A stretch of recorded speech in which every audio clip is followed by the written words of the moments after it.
This is your chance. If you want me to take a look at an iPhone 10, you can do what VT Productions PC did, and that is post super chats during this live broadcast or ask questions like you normally do during a TLDR episode, the Locker Room Daily Report. This is an AMA. A chance for you to ask questions, a chance for me to answer them, a chance to interact. Some people think that I'm going back on what I've said about the iPhone 10. I am not. If you've been paying attention, which I know most people have not, specifically to the videos that I might do on a daily basis, especially the live ones, people have requested that I do something like this dedicated to the iPhone 10. So you have a chance. It's up to you whether or not you are absolutely interested in this happening. Maybe you're not. Maybe you've moved on like I was trying to do. But the subject kept coming up over and over and over again. So I'm like, okay, fine. I will do this. I will give you an opportunity. We'll have fun and interact and answer questions from the community and throw up Discord on the back screen here. You can join Discord. It's easy to do. Head over to either patreon.com/Chris Pirillo or twitch.tv/Chris Pirillo. And then you can interact with the core of the community. You'd think that the community exists on YouTube. It does not. I mean, I hate to burst your bubble. The community exists everywhere. I mean, on any particular platform. But a great a point for congregating is specifically in the Discord chat room. It's worked out very well. I've been able to effectively keep people busy. They keep themselves busy, and for the most part, everybody's friendly in there. And that's sometimes a difficult thing to do with the community. Sometimes you don't have that kind of luck, especially when you get into religious debates like, well, my OS is better than your OS, and this computer is better than that computer, because those turn into religious discussions. VT Productions PC. Okay, one more to get the ball rolling. I'm not sure that ball's gonna roll, and that was what I had figured, what I had thought. I'm not surprised, and I'm not disappointed either. I feel like if I'm not listening to what it is that you're saying, and if I'm not addressing what it is that you're saying, then I'm not doing my job in terms of listening. We can disagree on a great many things, but this video happened largely because people kept asking for it, at least in the live videos. Not everybody, of course, but certainly some. Michael Jacobs comes in for another super chat with iPhone 10. That's the comment in the super chat. Okay. Who cared about how fast the A11 chip is? Yeah, well, not me. I don't think it's about the speed of a processor. It's what you do with it. It's always been that, though. It's never been about the raw speed. I mean, you can have a fast piece of junk, but it's still a piece of junk. You can have amazing software on underpowered system, and it would still do well because the software would help make it work. But you can have great software on a bad software on an amazing piece of hardware, and it would be the opposite. It would be a horrific experience because software makes the hardware work. Yes, I know, hardware makes the software work, but it's software that ultimately makes it sing. And I've seen that being proven again and again and again in all my experiences with software going all the way back since before YouTube even existed. Steve Mannering comes in with a super chat. Remember me? Yes, of course I remember you. I used to be an active patron and sent gifts. Of course. You fell on hard times. Dude, come on in. Come on back. I'm still digging my way out. I hope to return as a patron soon. Well, if you've got your Amazon Prime account connected to your Twitch account, you can join as a sub for free. And then join the Discord chat. It'd be awesome to see you in there. But of course I remember you. I get to know people for, not just their names, but who they are and, their backgrounds and their interests, etc., especially the more you kind of participate. Better Said comes in with a super chat saying, let's get things going. I'm not sure. I'm kind of feeling it, but I'm not sure I'm feeling it. I figured it's worth a shot, though. I can say I did it. No one can claim that I didn't. I like doing that sometimes. I obviously I'm listening. I got to figure out when is the right time to do it. And I think tonight was as right of a time as any. Why can't iOS users ask someone on YouTube, donate on YouTube? Well, that's a great question. It's because Apple, everybody at any step of the game of transactions wants to take something off the top. And Apple has this policy where they just want to take money. I don't blame them. Don't fault them at all. And so that's probably the policy that's keeping, iOS users of the YouTube app from actually being able to do something like a super chat or a live video sponsorship, which you can do on YouTube gaming channels. I don't know if you knew that. I'm going to find out how well that works when Battlefront 2 comes in and I start doing live stream gameplay in the other YouTube channel, the Star Wars one, Star Wars Radar. So youtube.com/Star Wars Radar. You can follow that right now and then turn on notifications. But if you want to super chat from iOS, you have to use the mobile Safari app. You can't use the actual YouTube app outright. There's an outright for Zach Brajawi, who I know is not here, but I think he's going to be coming in maybe an hour or so. Abdullah Farhan comes in and says with a super chat, what do you think about the 18:9 trend, the aspect ratio? What's going to happen if it continues? Wouldn't you rather have a 5.5 inch 16:9 aspect ratio instead of 6.5 inch 18:9 aspect ratio? That's a lot of numbers. I at first I was a little thrown off. At first I wasn't sure what to make of it, and I feel that it's easily accommodated. There's not, been any experience that I've had that I feel that it's, this is not a great aspect ratio. I never really got tripped up on aspect ratios. I think for me, when it comes to screen resolutions, it's less about aspect ratio and more about how that screen is used. I mean, what's usable with this screen. Not is it the most amazing display ever, because quite honestly, I'm not much of a display fanatic as others might be. I mean, I care about certain things about the display, not other things. People. This is so funny. It's like anytime I see anybody doing a comparison of the portrait modes on these various cameras, I'm like, it's a gimmick. Like anybody who says, "Oh, but if you tilt the phone like this, the screen turns blue." Who does that? I'm sure there are 3 people out there who use the phone like this, like at a distance and at an angle. Oh, jeez. It's just. It's funny, is what it is. So I did want to get something, get back to something, because someone was asking about iOS and YouTube and how come you can't super chat. You have to understand, Google takes 30% off the top. Twitch takes 50% off the top. Depending on the platform you're using, you lose something off the top. So if you've got an idea in your head as to how all of this is adding up, go ahead and add another 30% to that, because that's what I have to do.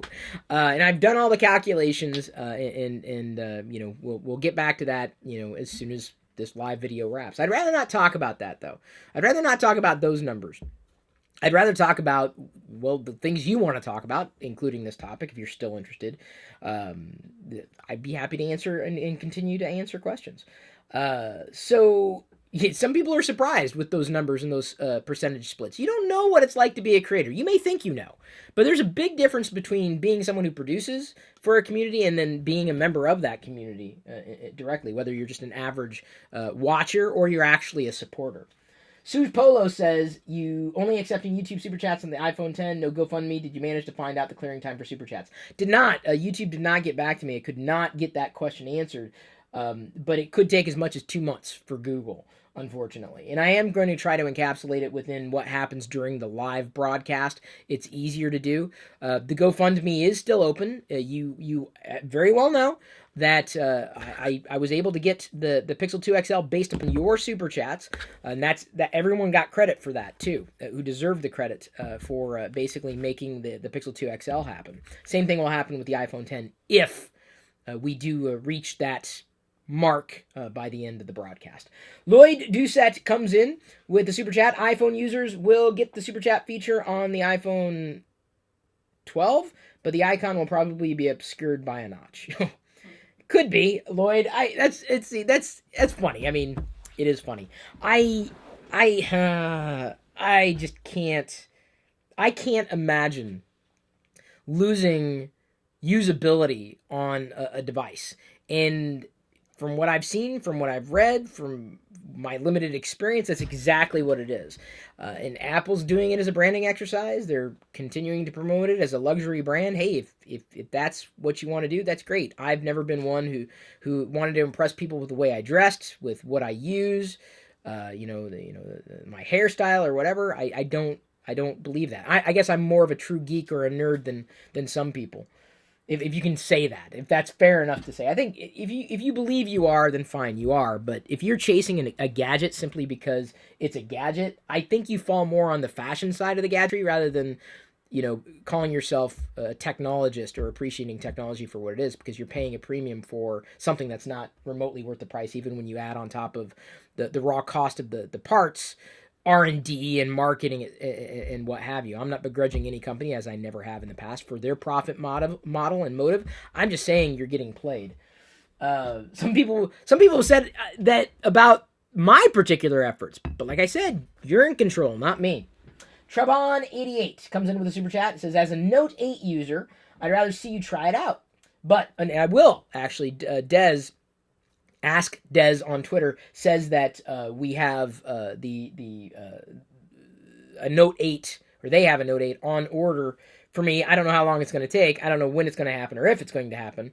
But a Note 8 may very well happen as a review unit, which I'm very grateful for. Saves me a lot of time and a lot of effort. But out of all the people that don't want the iPhone X, I think you would give the most useful advice to those who are unsure. So far, I've seen mixed reviews about the notch. Now, see, that's how I feel as well. I'm not willing to make that gamble, like, with my own resources.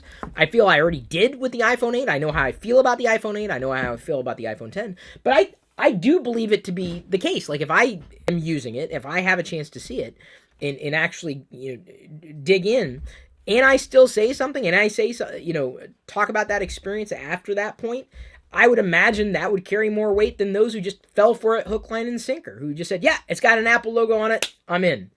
I'm not that guy. I've never really been that guy. Some people think I was, but I never was. Christopher Burke comes in with a super chat.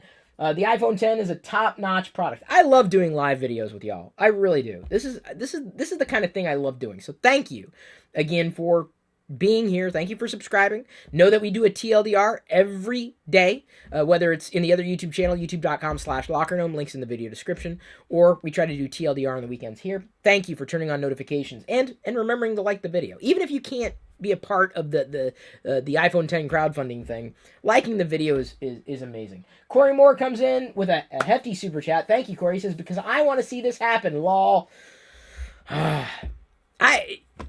Some people, I have been called a hypocrite. That I've no doubt about it. I think that's wildly inaccurate. You're entitled to your own opinion. I completely disagree. I've not changed my mind about how I feel about it. But I know that if you want a chance to make it happen, I've got to give you the chance to make it happen. It's kind of like, some people like close themselves off from a lot of that kind of community feedback. I guess I'm a little more open. At least in accepting that which you may be interested in, even though I'm not. We have... have I read down this? No, I've not. Oh, I'm sorry. This is the thing I love about the chat here. They're helping each other constantly. I love that. So that was a question for someone else. Ahsoka Tano comes in. Doom. Okay, hang on. I'm going to do my best Loth Wolf impression. Doom. You wouldn't get it. If you don't understand what's going on here between Ahsoka Tano and me, you're obviously not a Star Wars fan, because you would know. And we still don't know what that means. Doom. Well, we know what it means, Caleb Doom, but what does it mean in the greater scheme of things? I'm so excited. But now I guess Rebels won't be on until 2018. That was the cliffhanger there. Veronica R comes in with a super chat. iPhone X. I think an iPhone is a tool, or a phone is a tool. Exactly. It's not a toy. It's a tool. Some people take the review of a phone very personal. It's just a tool. It has good features and bad ones. Exactly. It's a tool. This is a phone right here. This measuring tape here. It's a phone. It's a tool. It happens to be a collectible tool, but it's a tool nonetheless. My screwdriver kit here. This is a tool, so I can. Switch out the bits, and with R2-D2's help, I can repair things. It's a tool. This is a smartphone to me. It doesn't do much. When it's sitting there, it looks amazing. It looks a heck of a lot more amazing sitting there than the average smartphone. And then you use it to do something like you do a smartphone. But this also happens to be a collectible. Smartphones, not so much. Vaughn Goy comes in and says, have the iPhone X and S8 Plus and use my S8 Plus more. Okay, now see, that's nice. the fact that he, admits that, both are in his hands, and which one he uses more. Just like I had to effectively place these two devices, I would say the current flagships between Apple and Google, the iPhone 8 Plus and the Pixel 2 XL, I had to set them down in front of me physically and decide, well, what am I going to use to accomplish a task? And more often than not, I found myself being far more attracted to the productivity gains of the Pixel 2 XL over the iPhone 8 Plus, and not just because it was shiny and new. You might remember I was using Android on the, if I pull it out right, the 6P, the Nexus 6P. This device was sponsored like 2 or 3 years ago, and it's not that I've never used Android before or wasn't familiar with what it was. I had the Android Oreo beta on that, so I knew my way around. I just had to decide which was going to be better for me, and that's what I'm telling you. Someone gave to the device drive. Someone gave to the device drive? Okay, that's great. The link still exists. Go.tagjag.com/devicefund. Oh, Veronica Cruz came in. Oh, that's fantastic. That will apply. We'll count that as a super chat since it came in during the live stream, during the live broadcast. The GoFundMe revenue split is somewhat different than Google's. That's why I was trying to keep things easier with the maths. But we will certainly still apply it on either platform. We have to wait for all the funds declared, too. So let's see here. I'm just looking because the questions are coming in at a pretty good clip, or at least the commentary is coming in at a pretty good clip. I think we've got a very healthy view count right now too, which is, I would say, higher than average depending on what it is that we happen to be talking about. But a little over 400 people tuned in live, which is, for me, rather exceptional. I wish that most of you would watch TLDR on a daily basis because we usually have fun. But even this video is going to be dictated by the things that you ask. This is a chance for you to ask a question if you have it, whether it's through an actual super chat message or whether it's just here on YouTube and I happen to see it or Liz happens to catch it out of the corner of her eye.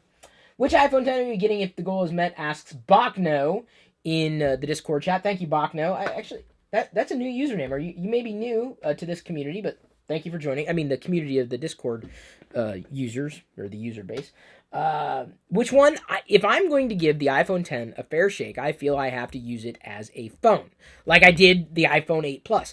Unfortunately, years ago, I have too many pictures and too many apps and too much data, such that I had to move to 256 gig. So that's going to be the baseline for me, which is unfortunate. But that was a mistake, a quote-unquote mistake I made eons ago. Here's a benefit, by the way, and where I say that the Google experience is far more consumer-friendly. Google Photos tells me on this device when I can free up space. So I don't have to free up space right now, but it'll say, hey, I've backed up all the photos and videos and everything, so you can eliminate them from the device. That's awesome. Like, if I could do that on an iPhone, I would not need that much storage space. Is Apple going to create that feature? I doubt it. They've made some tools to kind of make it easier to do, but not really. Maybe one day I'll go on an iOS diet. Maybe I'll have no choice. So let me go ahead and scroll back. Wow. Oh, my God. Okay. I really have to scroll back. Cesar Orozco asks, super interested in your opinion. I have been super skeptical after seeing all your videos. Well, not just mine. Not just mine. I will not drink my daily McDonald's coffee this week to help make this happen. Oh, man. Dude, I think I'm saving you from something there. Now this is where I get judgy. It's not bad coffee. Okay. That's none of my business. As I drink my tea. So thank you. I do appreciate it. Hopefully the returns have been positive for you, even if we don't make the iPhone 10 goal. I do pour my heart and soul into the things I do on a daily basis, whether it's a live video in this channel or the other channel. There are at least 2 videos from me every day doing podcasts for you now. So there's another half hour or so. I'm going to be doing the gaming with Star Wars Battlefront in the Star Wars Radar YouTube channel. There's just going to be a lot of content coming from me. So I appreciate that you're able to hold off on some coffee consumption. Don't do it for too long, though, because you'll get headaches. That's not a good thing. I'm not trying to give you headaches. Steve Mannering comes in and says, the jank with iOS 11 and my iPhone 6 Plus is bad. No doubt. It's horrific. I want the iPhone 8 Plus. It's not any better. maybe marginally better, but not amazingly better. I don't want to leave Apple's ecosystem. I too have seen the jank since iOS 7. Hi, Liz. Steve, you gotta sub on Twitch. You have to. I mean, or the patron thing. We gotta get you back into Discord, man. I remember everybody who's been with me throughout this very long, never-ending journey. But yeah, that's the thing that a lot of people want to ignore and forget. But I think software is more important to the experience than the hardware. This is not completely new. If you've been listening to me for longer than a day, you know that. Ed Lex comes in with a super chat, no comment, but I'm seeing if there was one that came in specifically on the YouTube chat, and I don't see anything there. Someone mentions that Google Photos can be used on iOS, and that's true. I tell Diana to do that. I tell everybody to do that because it's free and it's easy. Not as seamless as it is on Android, but what I'm saying is imagine if it could just help you free up that extra space. And I don't think Google's going to go that far because they don't control iOS, but I think that it's a far more consumer-friendly approach to the way that average people use their smartphones. Everyday Izzy says, I have both the 10 and the 2XL, and the 2XL is by far the better experience. Do you see what I'm saying, people? I'm not just, oh, well, he's biased. No, I'm not. I literally have, I had purchased the 2017 regret in my hand, the iPhone 8 Plus. Oh, look at that. It's a YouTube push notification telling me that I was streaming live. Huh. Did you turn on notifications as well? That's pretty cool. Don't see much iOS slop, but the stutter and lag is definitely still there. That's what I'm saying. It's still there. I mean, that's what I saw. I reported that in my initial impressions of seeing the iPhone 10 in a store. And I feel that it's not any better and now potentially worse because you have to deal with the ears or the notch or the what else are they called? There's something else that is thrown about as an informal term for what flanks the notch. Either way, the horns, right? This is the iPhone 10.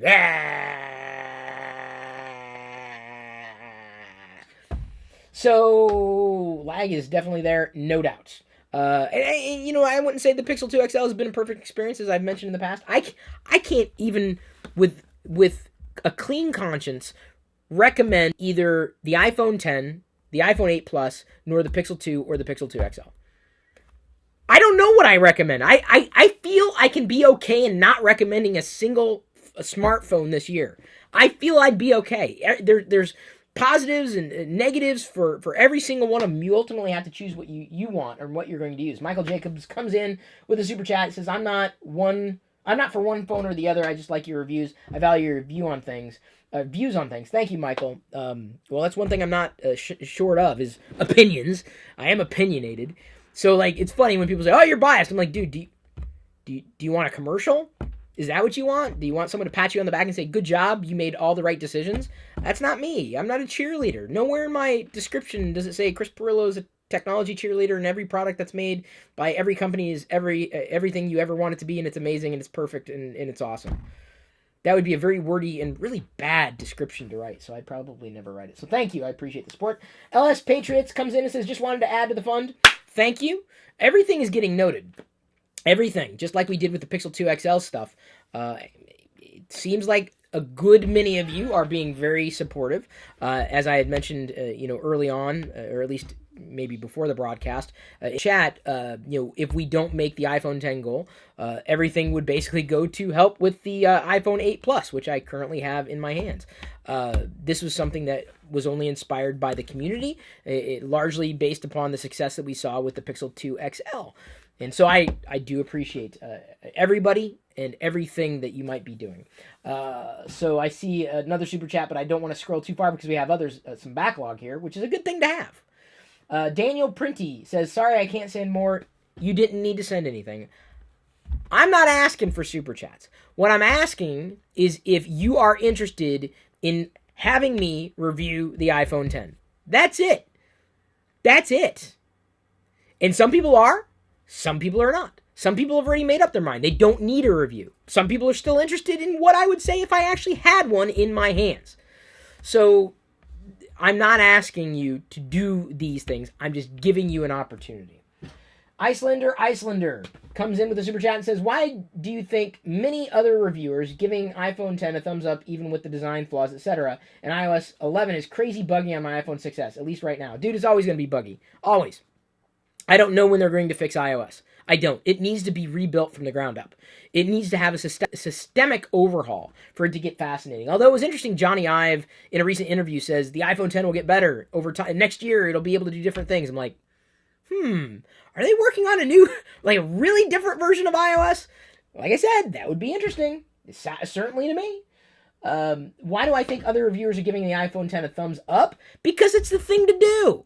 All right? You know, like, well, they're justifying their $1,000 purchasing decision. Apple probably didn't send them the device. So if you spend $1,000 on something that you've been used to using for all that time, are you going to be inclined to say, oh, this is a horrible device? And then face the wrath of your community? And then, well, wait, like I did, like, well, wait, Chris, but I thought you were an Apple fanboy. I'm like, nay, that's not who I am. Nowhere in my description has there ever been the verbiage Apple fanboy. It's not me. The writing was on the wall, folks. After iOS 7 was released, the feeling that I have though is that it's a confirmation bias, or kind of justifying this purchasing behavior, such that if you spent a lot of money, and let's face it, $1,000 is a lot of money.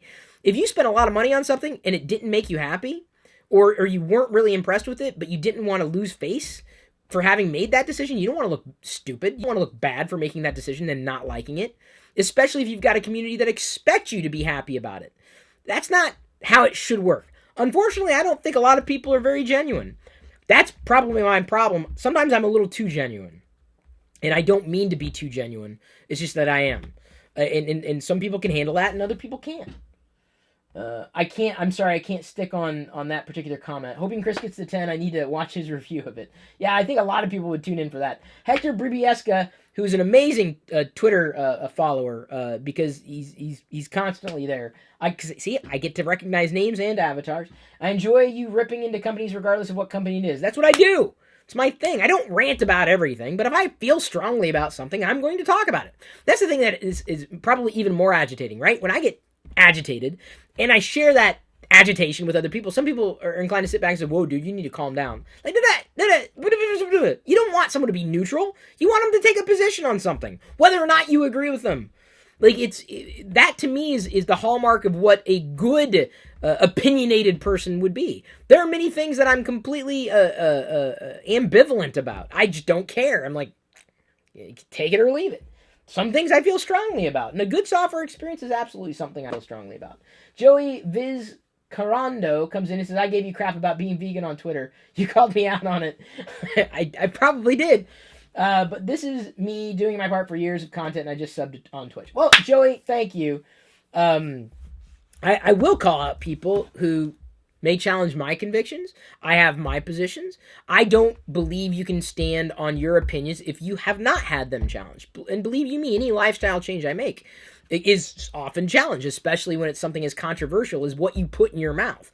But having gone through and done independent research and listened and read and watched, I have come to the conclusion that it is better for me, and now my body is telling me it is better for me to take the path of being a whole food, plant-based lifestyle kind of guy. Not just from a budgetary perspective, because it's a heck of a lot more affordable to be a quote-unquote vegan than it was to not be. But it's also scientifically been shown again and again with meta-studies throughout the decades. Science is telling me. So I can't just ignore science. I mean, I can. Science doesn't care if I ignore it. Science is just science. So thank you, Joey. I do appreciate it. Can't wait to see you in the chat as well. Tyler Dietrich. That's a name I remember. Chris, would you unblock me from Twitter? Long time fan of yours. Boy, Liz was waiting for that super chat. I did that the other week with someone else, Alberto Lopez. And we definitely came to this. This is what happened. We butted heads on a political topic, and there's only so much I can take. There's only so much I can take. I'm like, I can't anymore. Don't put me into this box. I need to be me. All right, Tyler. I never let it be said that I don't give people chances again and again and again. Just make sure you note that I have to unblock Tyler Dietrich, not because of the super chat. It is noted. but because you asked. I honestly, I couldn't even tell you half the reason I block people anymore. I mean, you could ask, why did you block me? I have no idea. Maybe it was an accident. Maybe it was intentional. Maybe I was having a bad day. Maybe you said something that triggered. I don't know. Champ, and maybe you do remember. Don't remind me, by the way. If you remember, don't remind me. Just let bygones be bygones. Champ comes in with a super chat and says, Chris, do the rumors of the iPhone X2 or times 2 or the next one or the 10-2, 6.5 and 6.1 inch screen interest you at all? Would the larger screen make the iPhone 10 experience better? Some have said that the notch kind of melts away. I can understand that because a bulk of your viewing time is spent in the middle of the phone. But I'm still not sure that mitigates it entirely. It certainly doesn't mitigate it from landscape mode where it is absolutely jarring. I don't think a larger screen is going to impress me much. I still don't think the software was designed for that hardware in mind. That is what I feel. I stand by that now. I believe I would continue to stand by that perspective, even using it again, should that ever happen. So no, a larger screen does not interest me at all. Steve Mannering says, last S-Chat, may the force be with you. Liz rocks. I agree, and may the force be with you as well. Joseph Spiegel came in 23 hours ago, I guess, to the go.tagjag.com/device fund. Thank you. Stuck in class? Well, don't worry about being stuck in class. You'll eventually get out of class. Stay in school. Don't quit school. It'll be fine. What he said, the only thing better than Star Wars is the iPhone 10. Well, I disagree with that. I wholeheartedly. Star Wars is forever. iPhone's for the next year. iPhone 10 is for the next year. That's how I feel. If you're asking, I mean, if you're throwing that out there. Star Wars is fun. The iPhone 10 is not. The iPhone 10 is a gadget. Star Wars is a phenomenon. It's culture. The iPhone 10 is not a culture. It's a device. It's a tool. I don't think it's a very well designed tool. Y'all know that, or at least you should be by now. Mindful of that. Hypothetically, at what price would you be okay recommending the Pixel 2 XL? That is a fantastic question. I feel that the Pixel 2 XL is not worth, and this is software, hardware, service, experience, not worth much more than $500. $550 best. That's my feeling. Google is going to disagree, I'm sure, but I feel that if Google made the price of $550, I think they'd probably be potentially doing better in terms of engagement, because we could accommodate these massive shortcomings in hardware and software if we had it relative to the budget. But unfortunately, the way Google priced it was like a premium type of a device, a premium type of experience, and I can't say that it's a premium experience, not for that price. So $550, I think it would be acceptable for the 2XL. Chris, someone says, I'm saying your friend said that. Oh, I have a friend who said that the iPhone 10 was better than Star Wars. Okay, everyone's entitled to their own opinion, but that is absolutely not mine. Not. It's never going to be that way for any gadget. Gadgets are temporary. And people also note that for a lot of these devices, they do trade-ins. I guess I'm not in that cycle, and maybe I'm an exception to that rule, because I'm just not on a trade-in type of plan. It's certainly a lot easier to swallow these, problems with budgetary shortcomings if you don't have to spend as much on a monthly basis, but you end up, in my estimation, spending more. Moreover, I tend to look at a variety of devices, from a variety of manufacturers, not necessarily one or the other. Someone invokes the name of Steve Jobs, says the iPhone 10 would never have been approved by Steve Jobs. I'm inclined to agree. I'm not the only person to feel that way. There have been others I've seen that have said that. People who would be more in the know than me, maybe those who have worked closer or more closely with Steve Jobs. Other little Apple note for everybody. Steve Wozniak replied to me on Facebook today. I don't know if anybody caught that on the Facebook thread. It was my comment yesterday about Firefox, the new Quantum Firefox. Mentioned it in TLDR. Basically said the same thing on Facebook. And there's a response from Woz. So I replied to him. I said, well, actually, I'm using this. And so, yeah, Woz, I wouldn't call him a friend, but certainly we have interacted with in the past, and he would be able to pick me out in a lineup. which is nice. Steve Jobs would never have been able to pick me out in the lineup. Anya writer comes in with a super chat, says, I love your reviews regardless of the device. Thank you. I kind of wish I could look at more of them, and I'm doing better to be able to get these cutting edge, bleeding edge, chamfered edge devices to look at, trying to chase them down. The Razer phone is also kind of on my radar, but I don't know if that is going to work in terms of a possibility. Like, we'll see what happens after the iPhone 10, but the Razer phone, I don't think I'm going to be getting a review unit on. We may end up doing one of these standalone videos, Q&A, to see if the community's interested in that. I don't think enough of you are, unfortunately. I would be inclined that if I knew everything coming down the pike in terms of what I know about hardware, software, and general experiences, the OnePlus, despite all the massive head wound privacy issues that have been befalling it as of late, may be interesting. In fact, there's a rumor as of today. Keep in mind, I don't tend to put a lot of weight behind rumors, but there's a rumor that there's going to be a Star Wars phone a co-branded Star Wars phone from OnePlus.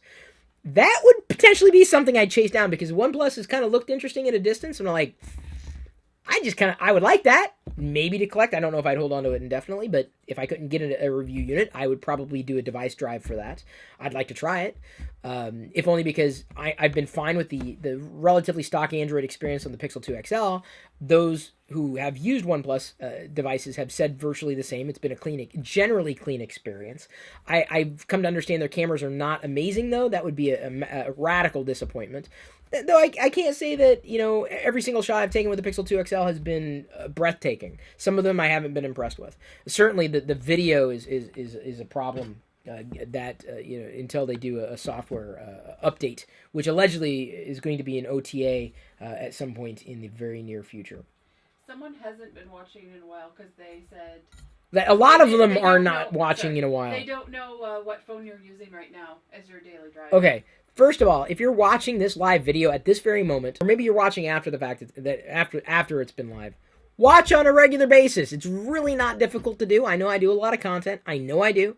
You're going to pick up on a lot of this stuff, and if you enjoy me enough to watch me live, you take the time to watch the things that I say. Number one, because then I won't have to repeat myself so often. Well, I'm serious, because it seems like I have to answer the same questions on a daily basis. And second of all, I'm doing this for you. I mean, we do the Locker Room Daily Report every day, whether it's in this channel or the other one. Links in the video description. So that you can do an AMA with me every day. So that you can ask the questions of me every day. I prefer the ones that are unique and the ones that are new, instead of, doing Groundhog Day. But, I just want to say I'm spending this time intentionally with you. Trabon88 says, what percentage of iPhone users, this is a super chat, do you think use them as a fashion accessory? And what percentage do you think actually value their functionality over other devices? I think a majority of them. And I can't peg that as a number, obviously. It's not based on empirical evidence. But I feel that most iPhone users are using it as a fashion accessory. It works, so they've got momentum going into it. So it's easy to stick with the thing that you know. It's easy to stick with the brand that you know. It's easy to stick with the software that you know. The momentum, I think, is what carries Apple through from one device to the next. They may have hedged their bets a bit this time around with the iPhone 10 being released so close after the iPhone 8 and the 8 Plus. But I still fundamentally believe that Apple's going to play into the hand of the fashion accessory. It's a luxury object.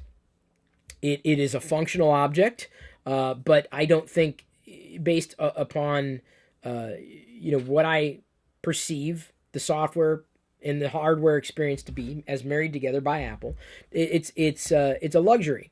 It's a standout.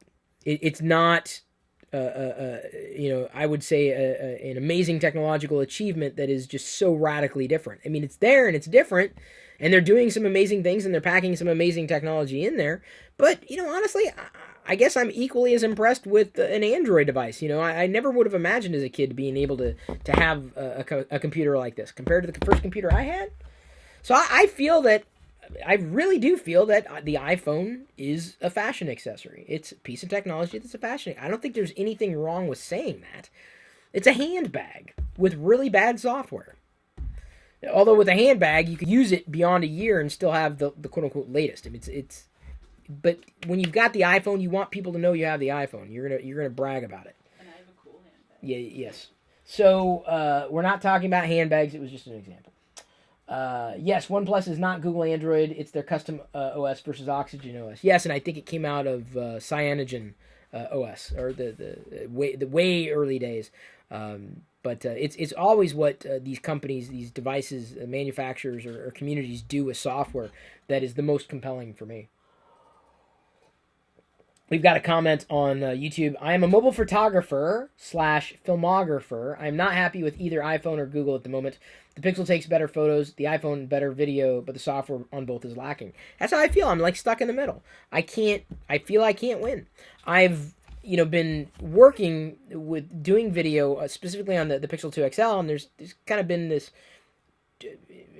trickery in using microphones and getting things set up right. I like the sharpness of the Pixel 2 XL, but it does some wacky things with color, which I don't know if it's a shortcoming of the software that I'm being forced to use, because I can't use the default software. The onboard mic is not a great mic, but the sharpness I think is amazing. I think the colors is rather nice as well, but I may end up shifting back to using my iPhone 8 Plus to do the videos. What I like most of all, I think, about putting those doing the videos on the Pixel 2 XL is that the YouTube app is fantastically better to upload videos on Android compared to iOS. It takes a lot longer to do on iOS. But I may end up flipping back, before too long to using everything built in on the iPhone 8 Plus, within a week.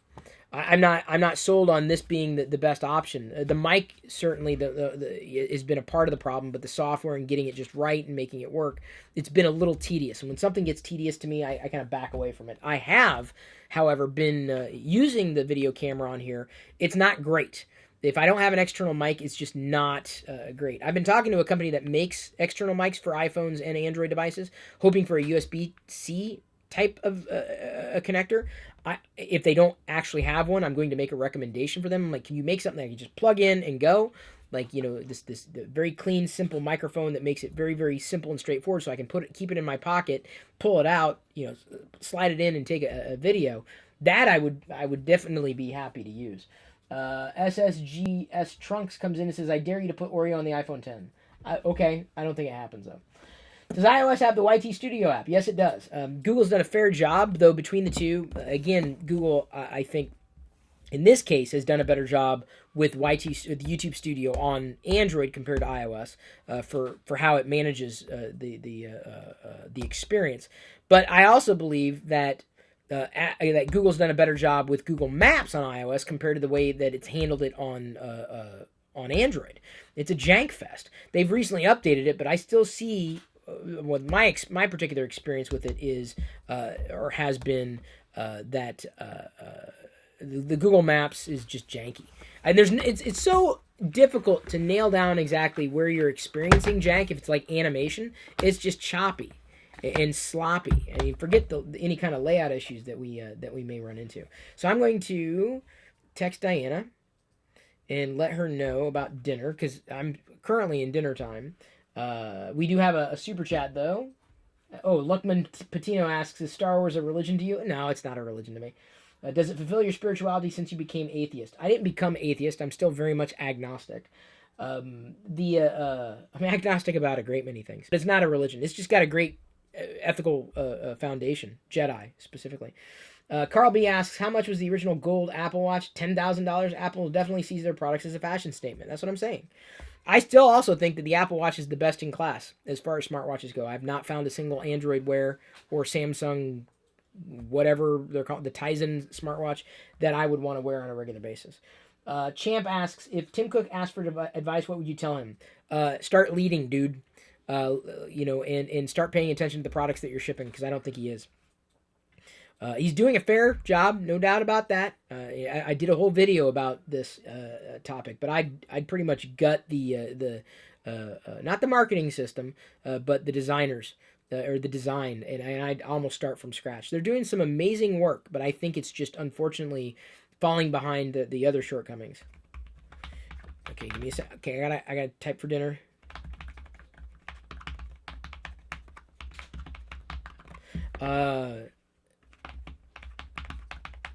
Okay, so I've typed it out because we had talked about this earlier, but now that we've reached a certain time that it would be dinner, and I don't really have a time that I'm going to be closing out this broadcast, I wanted to make her aware.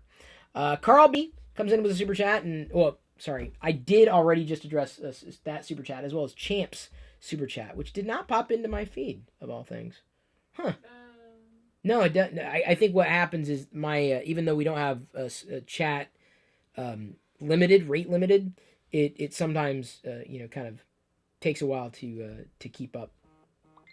Nope, something else. Okay, that's Diana. But and dinner. I'll cut up on recording the pledges, awesome. So I'll be doing the total in a bit. Oh, I don't need an actual total, like public total. Well, people are. I know they are, but I don't want to share that. Yeah. So let's see here. We will do the total at the quote unquote end, and we're not near the end. Someone mentions Android phones with tons of RAM are still lacking in the hardware department. Well, that doesn't even make any sense. How does that make sense? Like, that is hardware. That's an option. I think Android handles RAM. I know it handles it differently, not necessarily better or worse, just differently. And I feel that the more RAM you throw at Android, the better it gets, just like with iOS. I think there's a law of diminishing returns with iOS, but I think iOS gets along with less RAM than Android does. I would rather have a cohesive experience with that hardware. There's more hardware. You can't just throw hardware at a software problem. Inevitably, you have to fix the software problem. And I feel that that's where Apple's kind of been coasting for years. Someone's asking, it says, I'm watching with my daughters, Emily and Sophia. They love when you say, hello, Galaxy. Hello, Galaxy. We need a Jedi up here. I know she was, kind of wanting to do other things. She doesn't really know what's going on right now. That's the life of a 3-year-old. I did this nice little tweet earlier, though. Diana had taken this picture. Jedi was in my lap, and I had this computer here, and I had that computer here, and I was like typing, and Jedi was looking at the screen. And I said, this is how you get girls into tech. You don't just tell them, hey, get into tech. You don't just give them a toy. They see how you work with it. You lead by example. So that's probably how Jedi is going to be immersed in that world. At least that's how I believe it's going to happen. Whether or not it does, I don't think she can avoid tech, but STEM's important for the future. Whether it's some female, male, boy, girl, man, woman. It's important for our future. I think technology is just sewn into our lives.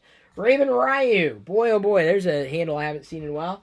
Is now a part of the Discord chat. It's nice when they join, like during these live streams too, and that I recognize the name. I don't always recognize the names or the handles, but that is very, very, very nice to see. If Apple goes iPhone 10 design for all future iPhones, is the design of the notch a big enough downfall to leave all the benefits of the ecosystem behind? I think eventually they'll mitigate it. They'll hold on to it for the next year or two because it's so iconic to them. It's now tied into the brand. It's a fashion statement. Now that you've got a luxury phone in your hands, and let's face it, $1,000 phone is a luxury item. You don't need a $1,000 iPhone. You want a $1,000 iPhone because you want to brag that you've got a $1,000 iPhone. That's it. Period. End of story. People are going to try to justify their decisions in any other way, but you could not convince me otherwise. iOS does not look that much better on it. Absolutely not. And it absolutely does not run that much better on it. So it's not the reason people would upgrade to it. They're going to stick with it, I feel. That's something that's a differentiator. Now, they'll change when they can actually stop lying and truly go full screen with, quote unquote, no bezels. I still feel that bezels are a necessary evil. Some people disagree, but they'll eventually get the sensors to go behind the screen, and they'll go full screen, and then they will have mitigated that problem and do something different. And I cannot wait for that day. Hopefully, iOS won't be as nasty as it is today, but that again remains to be seen. Someone says, I went to the store and played with new gestures. The entire experience is slowed down, not because it was new to me, because it's all slower. It's different. I don't know if it's better or worse. It's just different. Fucho the Clown comes in with his favorite emoji. That's a good super chat thing. It must be Fucho's favorite emoji. And the reason why I think it's his favorite, because he always posts corn emoji. If you see him back here, he'll be known as Drunken Old Man, which is, by the way, what I'm going to be tonight. No. Fucho the Clown comes in with how many corn emoji? Over 10 corn emoji. You know he's a fan of corn. Diana said that, I guess people were talking about how much would it take for me to lick an ear of corn, like a cooked ear of corn. Corn would make me gag. I would throw up. And I said this in the live stream today in the Geek Family Fun channel. I said $1,000. She said, $1,000 really? I was like, yeah, man, I don't want to throw up. I said, well, I'd get you a puke bucket. I'm like, really, Diana? Well, I'm grateful that she thought ahead, that she would know that I would throw up. But I was like, I'm not going to throw up $500. $1,000? Maybe. I don't know. So Edlex says, sorry for this blank super chats. Oh, don't worry about it, Edlex. Hope this helps for the 10 review. By the way, I got Battlefront 2 yesterday, and I'm interested in your opinion on that too. Well, I'm afraid. Honestly, I've seen so many nasty things about Battlefront 2 from gamers because they've got 5 payment systems, and they've lowered the barrier to entry to play your heroes or the villains, which I never really got into. I can never really control them properly. Never really could get a handle on the controls. I don't know what kind of player I'm going to be. I plan on playing through story mode. I don't plan on buying anything extra.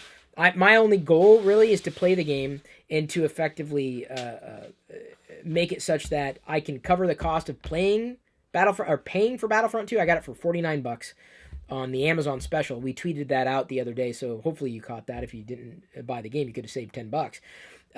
So if I can cover that with super chats during the live stream, I will be thrilled about it. Chris, I'd love to see you have a discussion about iOS with Telosive. Is it Telosive Tech? Very different opinions. Possibly. I feel we kind of covered that the other day. Although Roberto during that live stream suggested that he's kind of, I don't know anything about it. I'm not making any judgments. He just said that he kind of skews more towards Apple and kind of into the apologist territory. It's always difficult to have conversations like that with either side of the aisle. I remembered years ago, eons ago, seemingly, at least 5 years ago, I stood at a convention and talked to a guy who was firmly convinced that Apple would eventually switch to Android. I'm like, are you kidding? Like, do you not understand Apple? Like, it's not going to happen, dude. And he's like, no, they will. I'm like, they won't. Yeah, they will. And I'm like, no, they won't. I felt like it was like a Watto kind of conversation, being Jedi mind tricked. Republic credits will be fine. No, they won't. That's what it was. And that was very clearly someone who could not be reasoned with. I don't know if that's what this other guy is.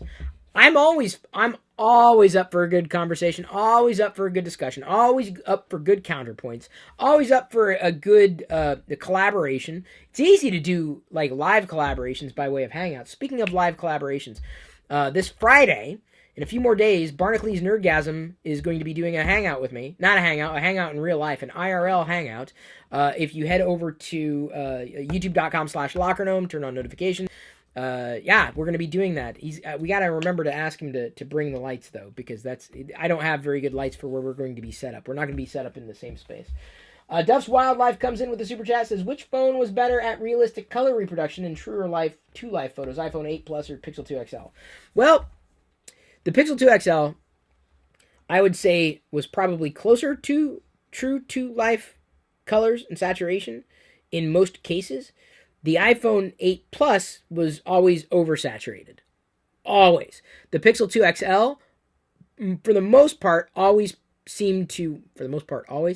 usually picked up more details in low light as well as average light situations. So the detail was definitely better on the Pixel 2 XL.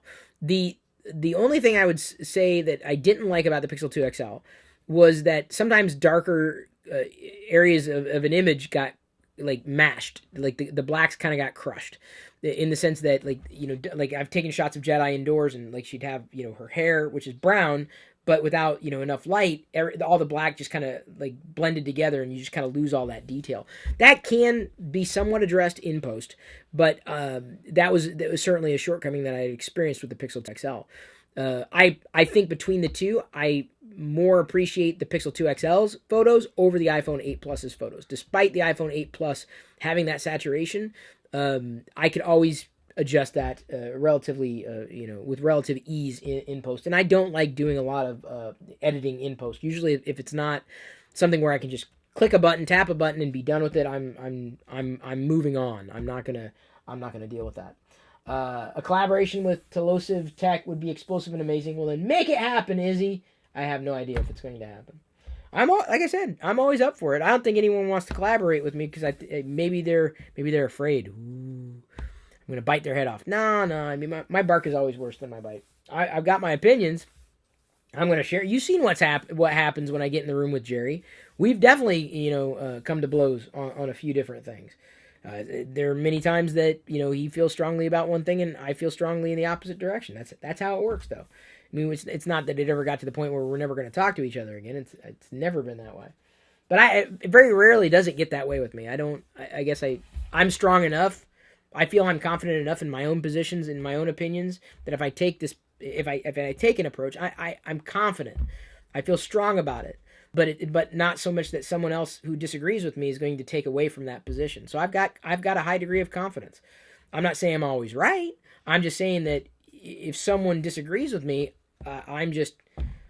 okay. It doesn't hurt me. For some people, they're not. I feel that they don't have enough self-confidence. They lack so much self-confidence that if someone disagrees with them, they feel bad about themselves. I'm like, okay, dude, like you need to kind of work on yourself before you try to throw your opinions out there.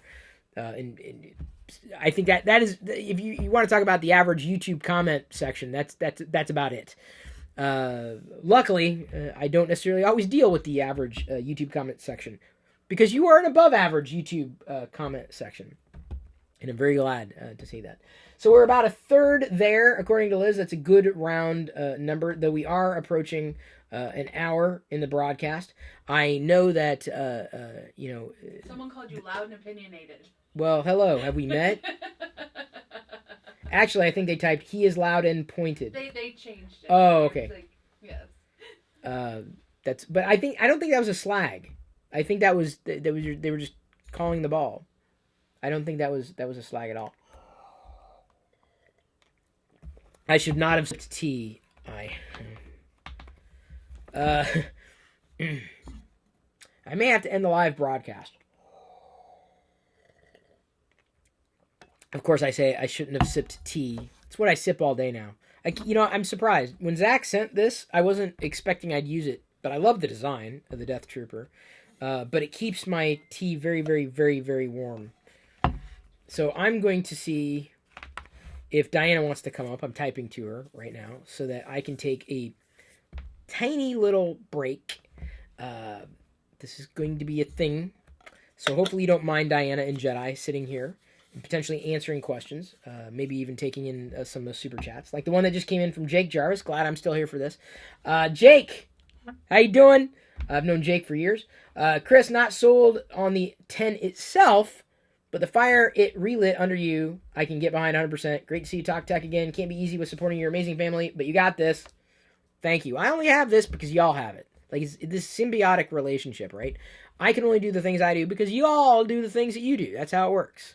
Because if it didn't work that way, I would not be doing this right now. I would not have an option and an opportunity to do this with you right now, tonight. So, Jay, thank you for the support. It's interesting you say you're not sold on the 10 itself. I think a lot of people are still on that fence, wondering what a curmudgeon may think about the device. Someone who really didn't want one, really doesn't want one to have one. I think it's going to lend a different kind of perspective than from those who wanted one and got one and were happy with one. I did read one article. It was great. They said that, they loved the device, the iPhone 10, all the way through, but they returned it because it was too expensive, which is exactly what I was saying about these $1,000 phones the whole time. That is a viewfinder, Boo. We're here. You are here. You need a bathroom break? I do. It's going to be a very short break, so everybody meet Jedi and Diana. If you've not yet met, I'm going to stand up. Diana's going to sit down, take Jedi on her lap. Okay, baby, you sit on Mommy's lap. Hello. And you feel free to say thank you to anybody who super chats. So right now you can say, thank you, Jake. Thank you, Jake. Now, if you want Jake, you can save that as a ringtone. Just clip it out. Diana. Super chats will be popped up back there as well as Discord chat. You already know those are the people who support me on Patreon or sub to me on Twitch. The regular YouTube chat is here. Yeah, we just did that one. That's Jake. Thank you, Jake. There's a new one coming in. Oh boy, it's coming. Rodrigo Contreras. Can you say that, Jedi? Contreras. Muy bien. Sí, gracias, Rodrigo. Gracias, Rodrigo. Oh, More coming. muy bien. Abrazo. Oh, he said just to support. And then I think, hi, Jedi and Diana. Jedi and Diana are always welcome. Aw. You say thank you to Beater. Beater? Thank you, Peter. Beater. Yay. Hey, Jedi. And thank you, Von Goy. Thank you, fun guy. He says, or she says, hi, Jedi. Can't see the little picture. I don't know. What is it? What's the little icon? Someone asked if Chris would let Jedi play with the iPhone 10. Yeah. Do you want to play with the iPhone 10, Jedi? Yeah. Yeah, okay. You can hold it. Yeah, so we were downstairs. I was eating candy. The funny thing is, I was eating a salad, and right after I decided to eat like 20 pieces of candy. I can't say what it is because I was sneaking it behind Jai. Oh yeah, you're gonna show people the purse? Oh yeah. Let's show them Liz's purse. It's really cute, and it's got green on it. And what's in there? Yeah, oh, look at the back. This is What's really in cute. there? What's in it? I don't think there's anything in there yet. phone It's charger. new. Oh, just a phone charger. What's that one? It's a water and phone charger. I want some. You want some water? Agua?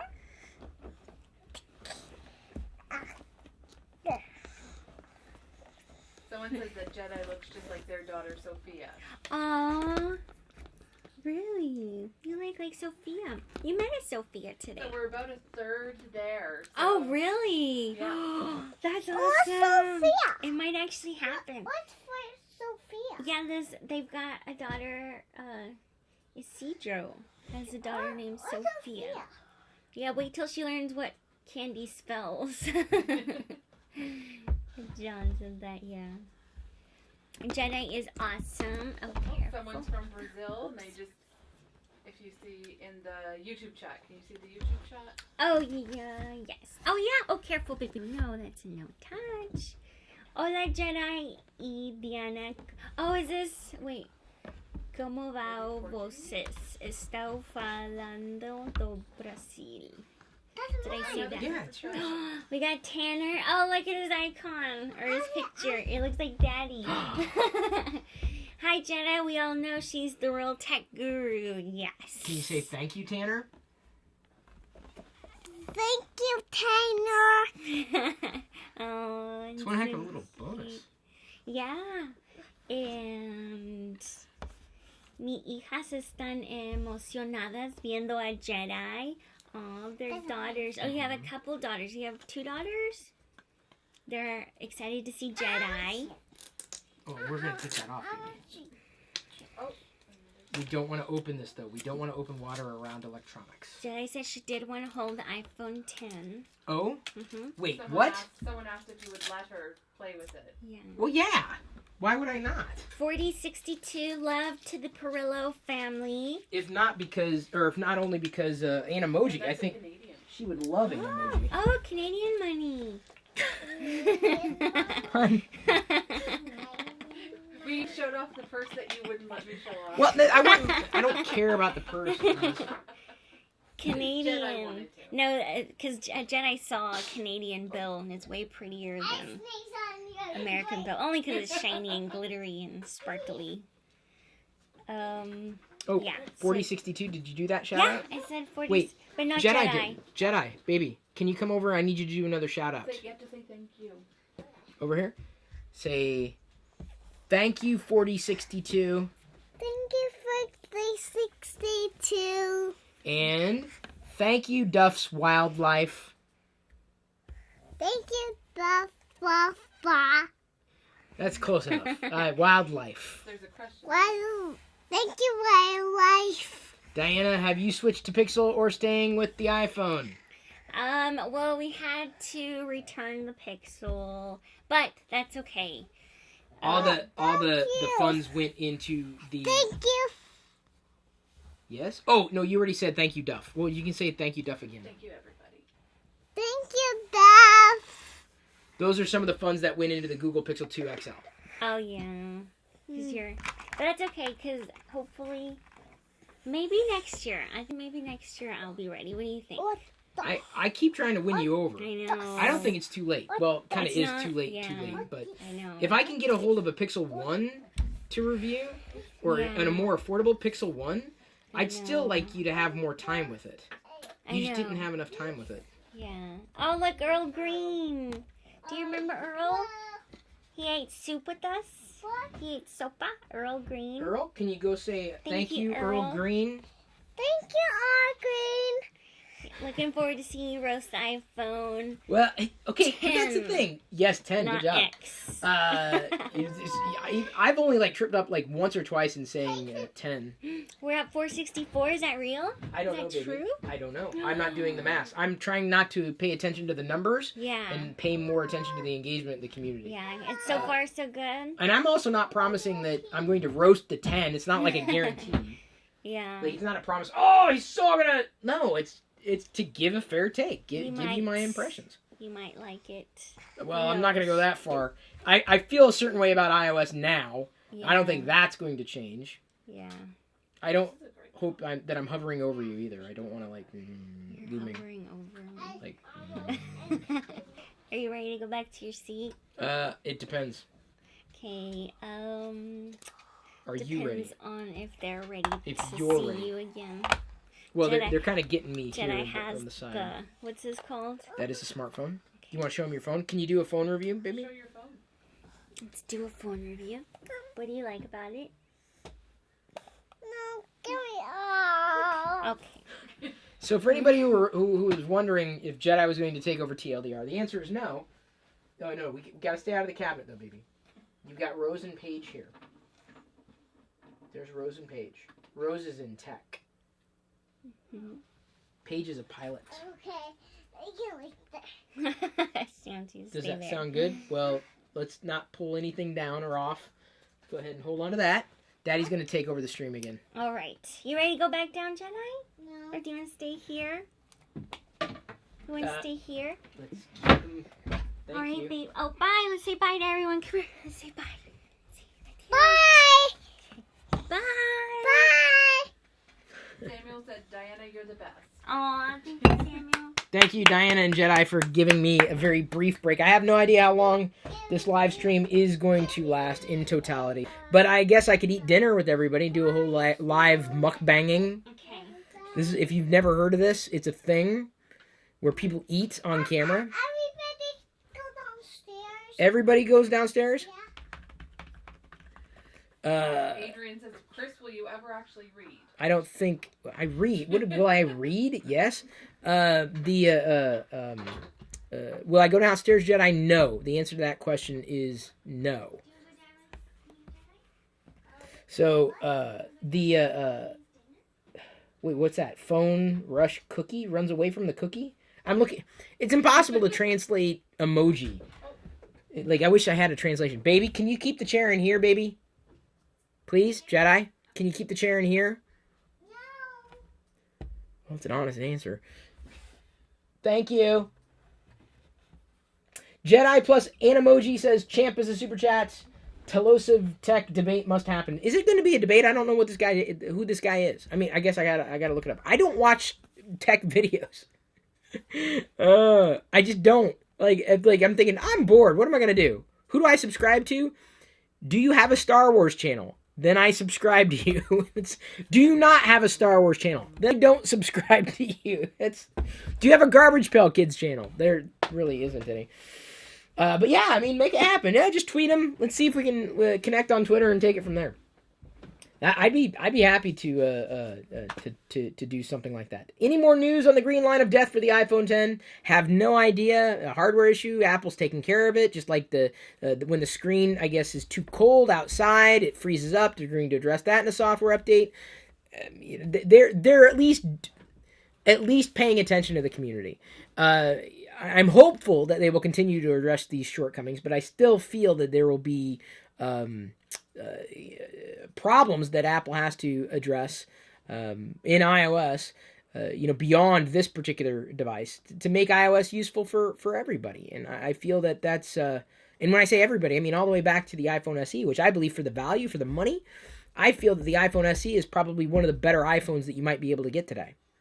Not just for how iOS performs, not just for what it can do, but just general usability. I find that the iPhone SE generally is a more affordable device in terms of what you get and what you get out of it. Is it the top end device? Absolutely not. But it works, and it works well. Frank Barraza comes in with a super chat and says, I promise you'll love the iPhone 10. Well, careful about what you promise. I was super skeptical at first, but after holding and using it, I can honestly say it's the best iPhone. I don't know. We look for different things. Remember, I'm a software guy, not a hardware guy. So when you say that you're holding it, it's not about the holding of the device. Like, oh yeah, this feels like, yeah. Never going to do it for me. Never going to do it. There have been times I've held on to devices and go, I don't like how that feels, but it's just never been the deciding factor for me. Certainly if the software runs better, if it looks better, then I'd be a fan. But based on a very limited experience, the iPhone 10, as y'all saw with the initial impressions, it pretty much was what I thought it was going to be. Someone says, the funny thing is I bashed the iPhone 10 for its ugliness until I saw it in person and held it in one hand. Man, the photos Apple shows doesn't do it justice. I don't know. I was not taken aback at all. I still find there to be a lot of wasted space and a lot of wasted pixels. What's the point of having the attention? Back. Oh, Zach's back. There you go, Zach. So I just don't like what Apple's doing with software. And honestly, I've seen the bar, the bottom, the floaty bar to remind you that, hey, you can swipe here to exit out of the app or it does something. It looks horrible. It's the way that they've, managed to place it there over text or what have you. I'm good, hon. There's some super chat. Okay, I'm good, baby. Thank you. I don't want you to open anything right now. When Daddy's done. I have no idea what she's going to open. So, the bar at the bottom, I've seen people take screenshots. I'm like, that's horrible. Like, I didn't even like when Google did that with the Pixel launcher. I'm like, that just looks bad. They look like they're on the same plane.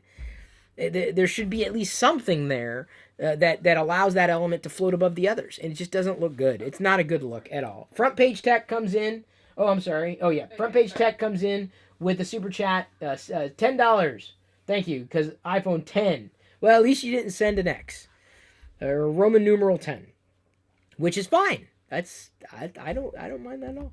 I do wonder, though, if John would ever change his mind about the iPhone 10. I don't see myself changing my mind easily, even after my limited experience, because I go back to, it's not just the iPhone 10's design, it's iOS in general that I think is the thing that holds the iPhone back. That's been my spit take for the past at least 5 years. Someone asks, if you are a self-proclaimed software guy, then why didn't you switch to the regular Pixel 2, which didn't have most of the hardware shortcomings in the 2 XL? It's a great question. It's a fantastic question. Because most of the hardware shortcomings in the Pixel 2 XL just didn't seem like massive hardware shortcomings in relation to the other screen. Moreover, I've mentioned this, so you may not be paying attention, which is fine. Most people don't. But I've said this before. It was specifically the screen resolution on so I can see more software at any one time on the Pixel 2 XL that ultimately won me over between the two devices. That was it. That was the deciding factor for me, and I tried it, and I feel that the Pixel 2 XL kind of spoiled me for that. So that's why I'm not different any more different than I was before. Software is absolutely more important to me. Always will be. And it seems like this guy doesn't is never watched before. I don't even recognize the name. Someone who, you know, thinks that they understand me better than I understand myself, I guess. But that's fine. You're entitled to your own opinion. You're wrong, because I know why I made the decision I made, and I made it specifically because the software was far more comfortable and a larger resolution. The hardware worked with the software. So there you go. That's he can't come to terms with why I made the decision. You're a little too emotionally invested in this, dude. Like it's a phone. Okay, you can let it go. You don't have to be right about everything, okay? All right, just patted you on the head. Now I'm patting you and sending you on your merry way. So someone mentions Google's multi-window feature is the biggest reason to have a larger display. It's one of Android's best features. Again, software. I can keep giving you examples. Other people can keep giving you examples all day long. There you go. I'm not making it up. It's hard, I know, when I take a different approach to technology compared to everybody else. And I mean everybody else, because it's always about the hardware for everybody else. But I'm just like, I'm good. I think since Super Chats have been kind of slowing down, we may be kind of on our way out. And I don't think we even, really came close to the goal, or at least close enough to say, all right, we'll just keep going a little while longer. I think Diana is making dinner, so let me check on that. Because if she is, I'll eat dinner, and then maybe we'll wind down. I'll give you a little bit of extra time. Someone says, I hold in my hand the iPhone 6s with the infamous headphone jack. I guess I get the headphone jack, but I don't absolutely need to have it. Never really felt I did. I mean, in terms of how I use it on a somewhat regular basis, it's been a bit inconvenient to have to deal with the attachment, specifically for the external microphone for the Pixel 2 XL, but not like, I need to have my headphone jack back. Let me write to Diana, let her know what's going on. Okay, and then, okay, I'm staying in touch with Diana. It's the way we do things around here. We actually type to each other rather than yelling. Jedi doesn't really have that memo yet. She doesn't also have a device to actually use. That's going to change come this Life Day season, which begins on Friday. Happy early Life Day, everybody. We continue to celebrate it throughout the holiday. And of course, that leads all the way up to the traditional winter solstice, the reason for the season. So we celebrate all those winter holidays because everyone chooses to celebrate something different. But this is a fun season for me. I love the rain, so it's awesome to be in Seattle. Love it. Someone asks if I sent back the Pixel Book. You must have missed the review. You must have missed the comparison between that and the iPad Pro. I answered those questions. I'm gonna just tease you there. So I'm not going to answer that. Other people may in the comments, but you just watch those videos. You'll get your answer. Or the TLDR videos around those videos. Suffice it to say, you're probably not going to see the Pixel Book around here.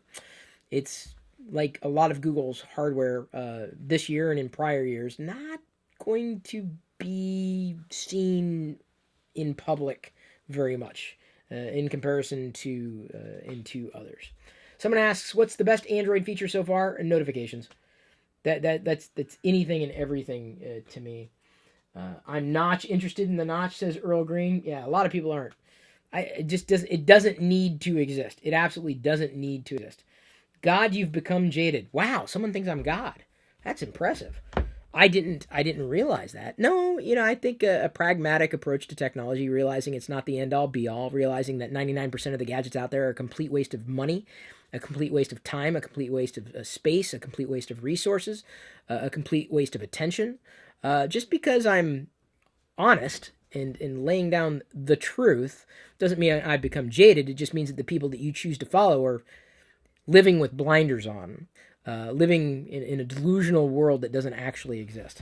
Zach Berjawi comes in with a super chat. He says, come on, guys, let's do this.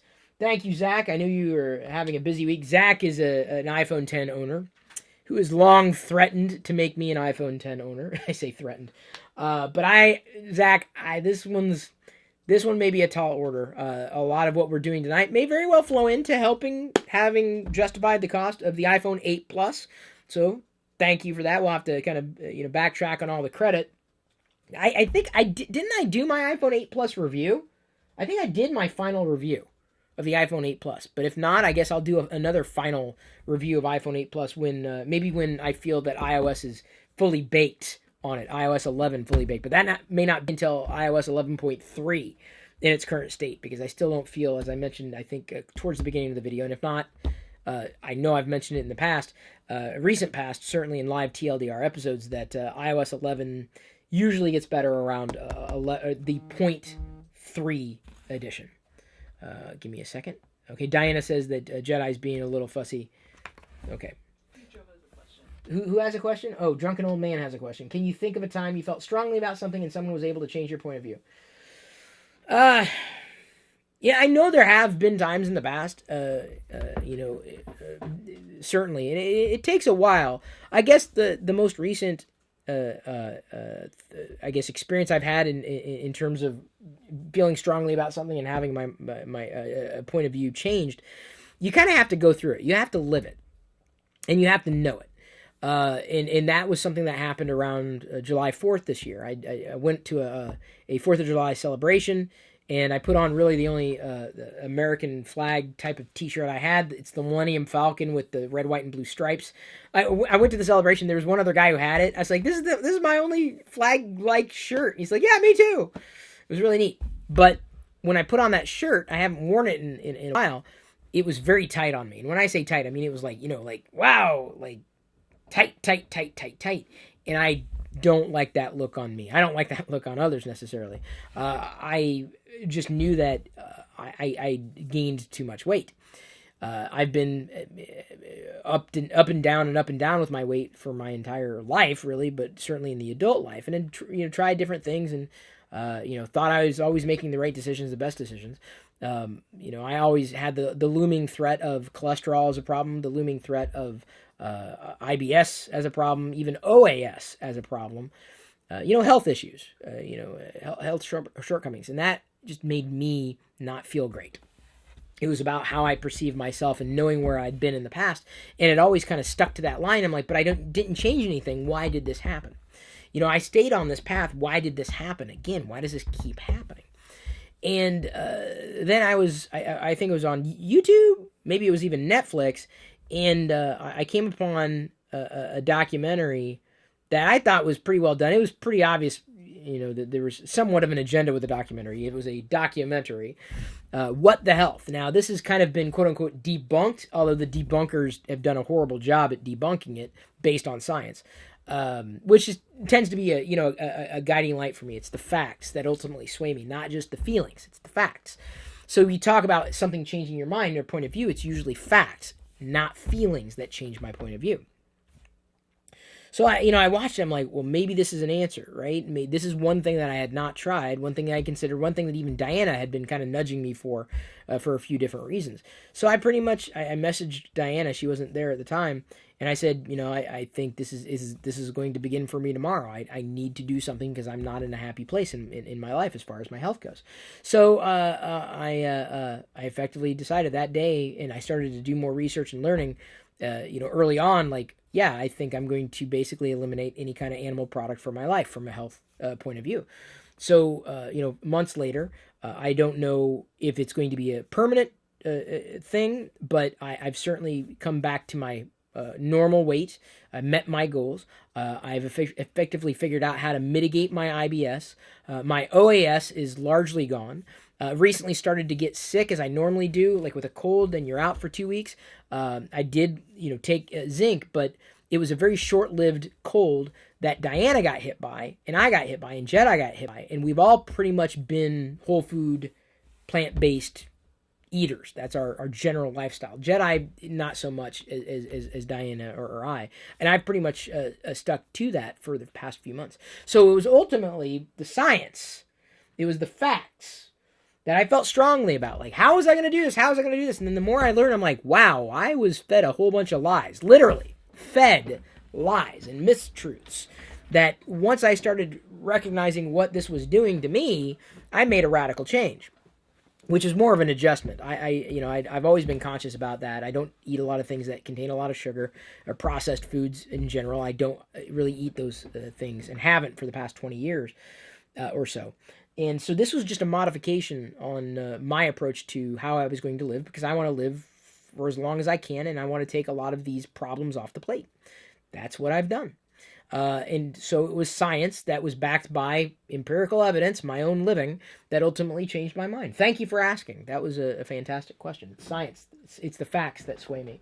The Tech Edition comes in with a super chat. I don't know if this is the only one that we've missed in here, but how close are we? Wish I listened to you. Can't stand my 10. Sending it back and getting a Pixel XL. Congratulations on your awesome family and inspire me. This is someone that you know knows tech because he's got tech in the handle.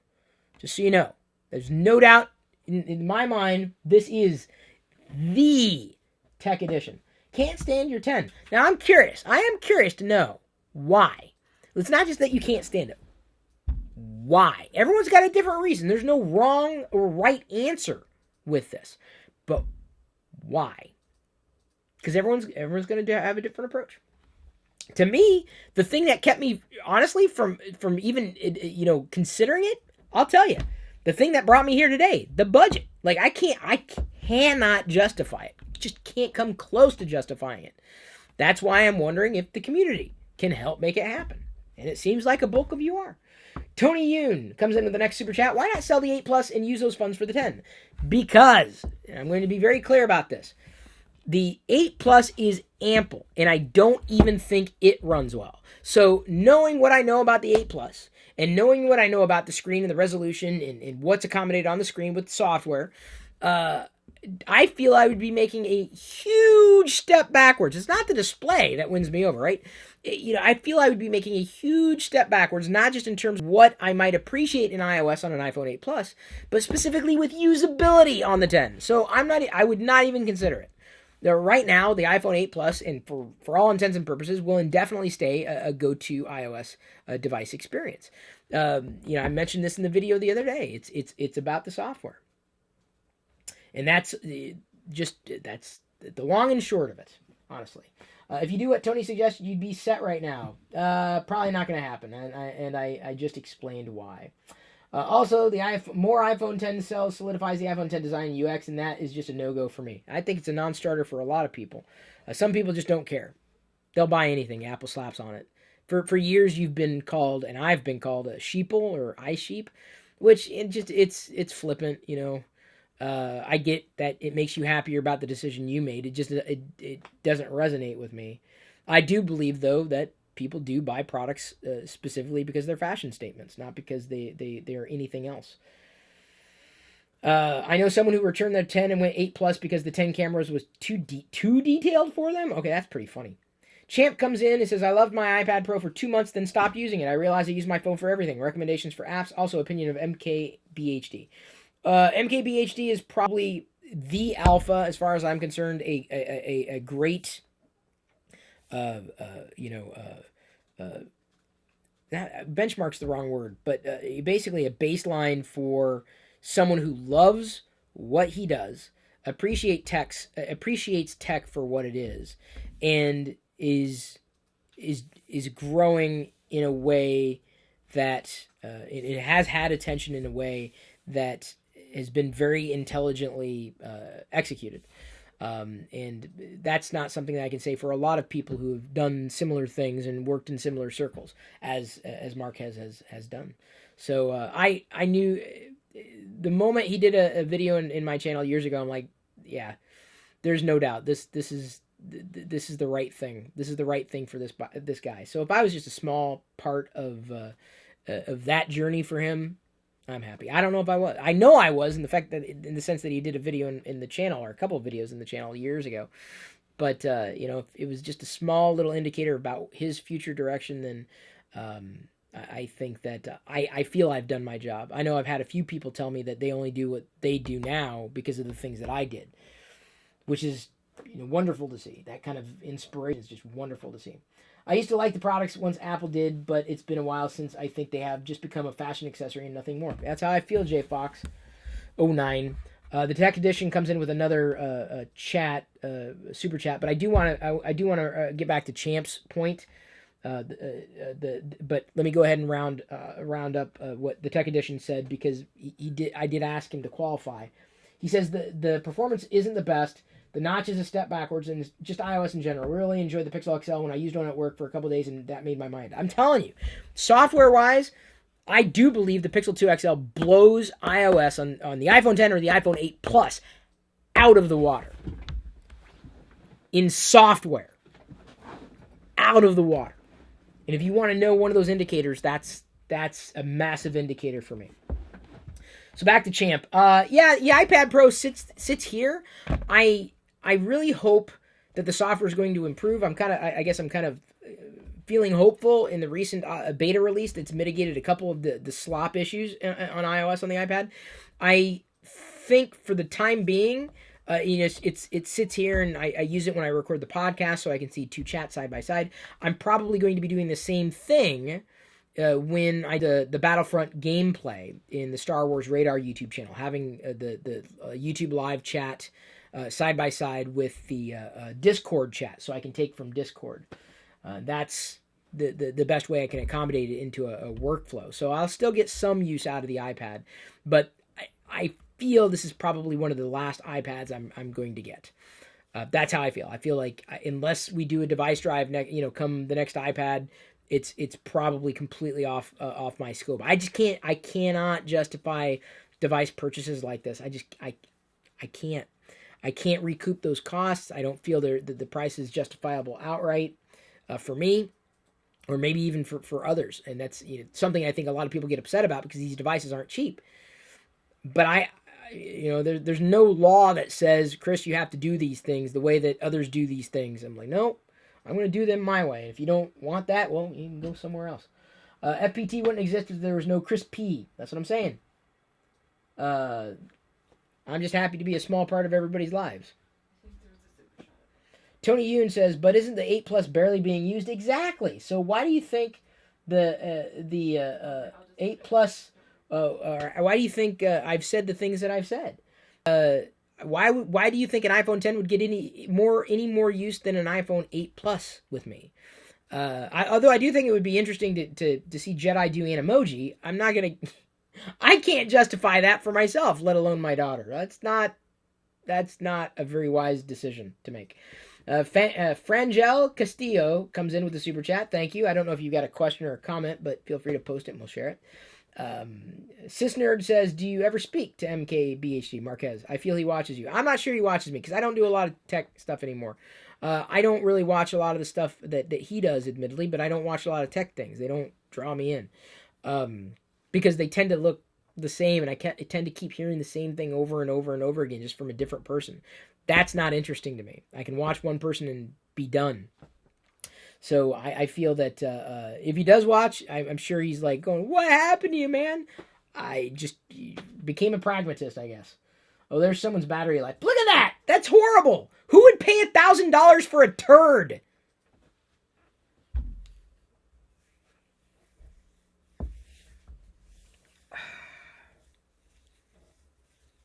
That was Zach.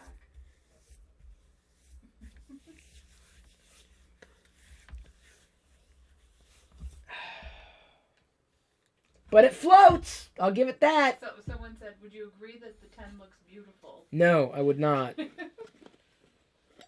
I think the 10 got in its own way. Oh. That's the problem, is that the 10 is suffering at its own hands. There are people who disagree. I'm not saying that I'm right. I'm just saying this is my position. This is my opinion. This is how I feel. He says, oh, relax. A giant physical button that is permanently on the face of the device is better. Yes, it is. Thank you for asking. It is. Demonstrably better. Tell you what, Diana can't use her fingerprint. Jedi can't use her fingerprint. There have been suggestions that Face ID can be tricked by members of your own family. I'm not saying they're twins. I'm still not sure if it's faster. There have been suggestions that it isn't faster than Touch ID. But if you were to ask me, which do I think is a cleaner software experience, this or what the iPhone 10 is, this is my answer. Because the button doesn't get in the way of anything on the screen. Nothing. Never in the history of an iPhone has this button ever gotten in the way of anything that's happening on this screen. Ever. Up until now. The turd that you just showed me. Tony Yoon comes in and says, my point is, if you're not frequently using the 8 Plus, then your go-to iOS device can be the 10. No, I don't want it to be. Hence, no more need for the 8 Plus. I don't want it to be. I don't think the software is very well executed. I don't. So why would I choose a lesser experience? That is just, it's a horrific idea. I would never recommend that for you, let alone me. You know, I believe sometimes in leaving well enough alone.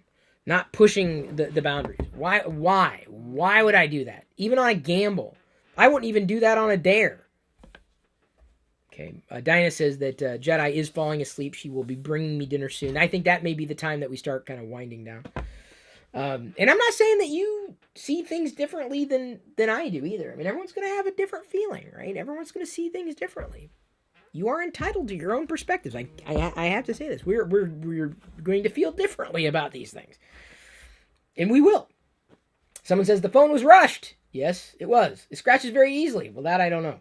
And for it to have what Apple claims to be the strongest glass in a smartphone, we all know it'll break. That also makes me nervous. Like, really nervous. What, cost $200 to replace the screen or $300 to replace the screen on a 10 and it breaks easily? Like, yeah. Like, you want to put a screen protector on it and a case on it. So I didn't even calculate those costs into this. The Apple Care cost. I don't want to calculate those costs into it. This is like, it makes me very nervous. Like, that's the last thing I would want to have happen is cracking any device or breaking any device that you would use. It's just more expensive. I don't want to, dude, I didn't even want to get to the point of having to do something like this. This is an option. It's an opportunity for everybody. But I ain't me going, oh, we'll just sprinkle this on there and sprinkle that on there. I'm just looking for baseline stuff. So Tony Yoon comes in with a super chat and says, if there's a software update and the turd fades away, would that convince you otherwise? That would be a step in the right direction. But then they would have to mitigate other layout issues, other slop issues. And they would also have to effectively make it like the wallpaper apps that they're letting through in the App Store. To mitigate the software inclusion or the hardware inclusion at the top. Now, mind you, on iOS, I have a black wallpaper. I have a blank wallpaper. There's nothing behind me, so I wouldn't see it on the home screen, right? I would be able to mitigate. I never really. I mean, I've used different wallpapers in the past, but I'm fine with just black. And by the way, it's not just an iOS thing. I do the same on let's go home on Android as well. But look at that. I don't have to swipe down to see the date. It's right there. Oh, look at that. I don't have to swipe away to see the weather. It's right there. Oh, it's amazing. I can even put other widgets over. Oh, look at the calendar. It's just like a widget screen. It's right there. Weather, anything I want right there. Productivity. Boom. I don't have to look at the phone or pick it up to know what the time is because with an always on display, it's right there. Productivity. Boom, boom, boom, boom, boom, boom, boom. Did you hear of Samsung developing a Face ID-esque thing for the S9? Rumor may not be legitimate. What are your thoughts? I think everything Samsung sees to do is a gimmick. I'm not saying everything, but like their face recognition system is a gimmick. This is why I'm saying it's not the feature, it's the implementation. I think Apple has implemented the feature in a far more coherent capacity than Google has, than Samsung has. So I'm not taking away from Apple's prowess. I'm not saying it's horrible technology. I'm saying in context, I'm not sure if the whole is greater than the sum of its parts. It's a straight sign swap for the UK too. Insane. Look at that. iPhone 10, $279. iPhone 8 Plus, $169. So you tell me if it's a lateral move. You tell me if I should do it. That's the cost I could possibly incur on something that's definitely happened to phones that I've used in the past. That's one hell of a risk, dude. Now, I don't think we're going to make the iPhone 10 fund. I'll be straight up honest with you. I've been seeing how the pace is going. It's a nice steady pace, but I don't think we're I think we've already reached peak. I don't think it's going to happen. All that's been accrued will definitely go into helping me cover the cost, which I never did for the iPhone 8 Plus. I can't cover the cost on a review video. I can't cover the cost on doing videos around a particular product. I never have been able to. I never will be able to. It's just not how it's worked for me. Josh Burris comes in with a super chat and says, "Do you think you'll switch from the Pixel to the 10?" No, I don't. I mean, okay. Thank you for the super chat. I think I just feel I need to have like this tattooed somewhere on my arm. I'm a software guy. Like, it's a horrible thing to be known as. It's not a part of my identity. It's just my preference, right? It's just like your preference for butterfly popcorn instead of mushroom popcorn. By the way, mushroom popcorn is like way better than butterfly popcorn. Did you know there's a different kind of popcorn out there? There is. Check it out. Butterfly popcorn is the popcorn you're accustomed to. The type of popcorn you get everywhere and you've known your entire life. Mushroom popcorn is not mushrooms. It's not anything it doesn't have anything to do with mushrooms. It's the floury part of the popped kernel is the fluffier part. So I'll have Diana pop up some, maybe it'll happen tonight, some mushroom popcorn so I can show you. It's the difference between the two. Some people prefer butterfly. I absolutely prefer mushroom. I think that's the only popcorn that ever needs to be. Oh, once you've had it, that's like my favorite, in butterfly popcorn, my favorite popcorn kernel, pop kernel, is the one that has the most amount of fluff. It's almost all fluff with butterfly popped popcorn. So it comes down to that's more a matter of texture than taste, but it's all relative. Sysnerd asks in Discord chat, do you see, I'm going to scroll back up, yourself going to the budget mid-tier route for your future phones? If there's a compelling experience, yeah. I'm not sure because the camera tends to be a deciding factor for me, and you don't necessarily see amazing cameras on mid-range or mid-tier devices. That could change. A budget has never been a delineating factor if I felt the experience could keep up. Speed has definitely been a benefit to my experience if the software can keep up with the hardware. So I don't know if I have an answer to that question. I feel better about recommending those types of devices over flagships to others who may have a different use case. But, pardon me, I feel that delineating factor, that doesn't do mushroom popcorn justice, though. That's not really what it looks like in real life either. I'm going to have, but Diana makes them maybe tonight, but Jedi's napping and she won't be able to do the popcorn popper unless she brings it up here. And then we pop popcorn live on the air here. Why don't I just go grab it? Because it needs to be made. I thought you said bring the popcorn popper up here. Well, yeah, but don't want you to make noise because Jedi's asleep. I'll mention if Diana comes up here. Okay, moving on from the popcorn, folks. I hope y'all are just I'm here for the comments, eating the popcorn, the whole animated GIF thing. So give me a second. So the budget tier is priced the high end 3 years from now. Yeah, that's kind of how technology goes. Android One is the experience that I'm really waiting to have. I'm looking for a good Android One experience. That would be one that I would like to be able to back, but honestly, I don't feel that I can do these types of device drives for anything but flagship devices. I think it's an uphill battle. I was surprised that we were able to make it with the Pixel 2 XL. And as a general Pixel fund, that's about as far as we made it after costs. And then I'm also surprised that we've even made it this far with the iPhone 10. I don't think we're going to make it the rest of the way. Would you recommend the beta on the Pixel? Chris Pirillo asked Michael Jacobs in Discord chat. Yeah, I would. I don't have a problem with it. I think the only thing that would keep me from recommending it is knowing that you won't have certain patches that aren't available in the beta right now. Theoretically, the next beta that will roll out later this month will have those patches rolled up into it. So I feel confident in my usage. I haven't, to my knowledge, seen any problems with the beta of 8.1 on the device. I'm very much looking forward to the next one, not only to see all the bug fixes rolled into the patch, but being on the 8.1 beta and being kind of on that edge. I think Google's done an amazing job with the 8.1 beta, given that I haven't had problems that I would expect to have with the beta. But it was me talking to a developer friend asking, hey, is this thing ready? Is it fresh? Is it good? The feeling I have is that Google has made a stable 8.1 beta for me to recommend it on a Pixel device. Zach mentions, which I contributed a bunch to. Zach, you've definitely been there. And we had your name in that scrolling list of credits for a darn good reason. I can only do the things that I do, as I've said before, because you all are doing the things that you do. I'm very, very grateful. I'm very, very appreciative. It's helped a massive deal, more than you could ever know.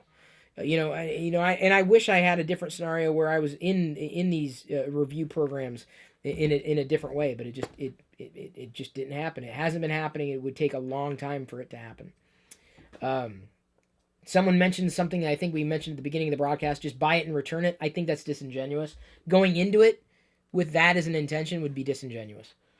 That's my feeling. How do you download it? Ask Michael Jacobs. Go to the beta site. Google has a site that you basically register or enroll your device so long as it's compatible with the 8.1 beta, and then it comes in over the air.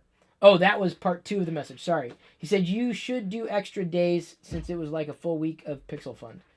Should do extra days? To raise the money for the iPhone. Oh, to raise money for the iPhone 10.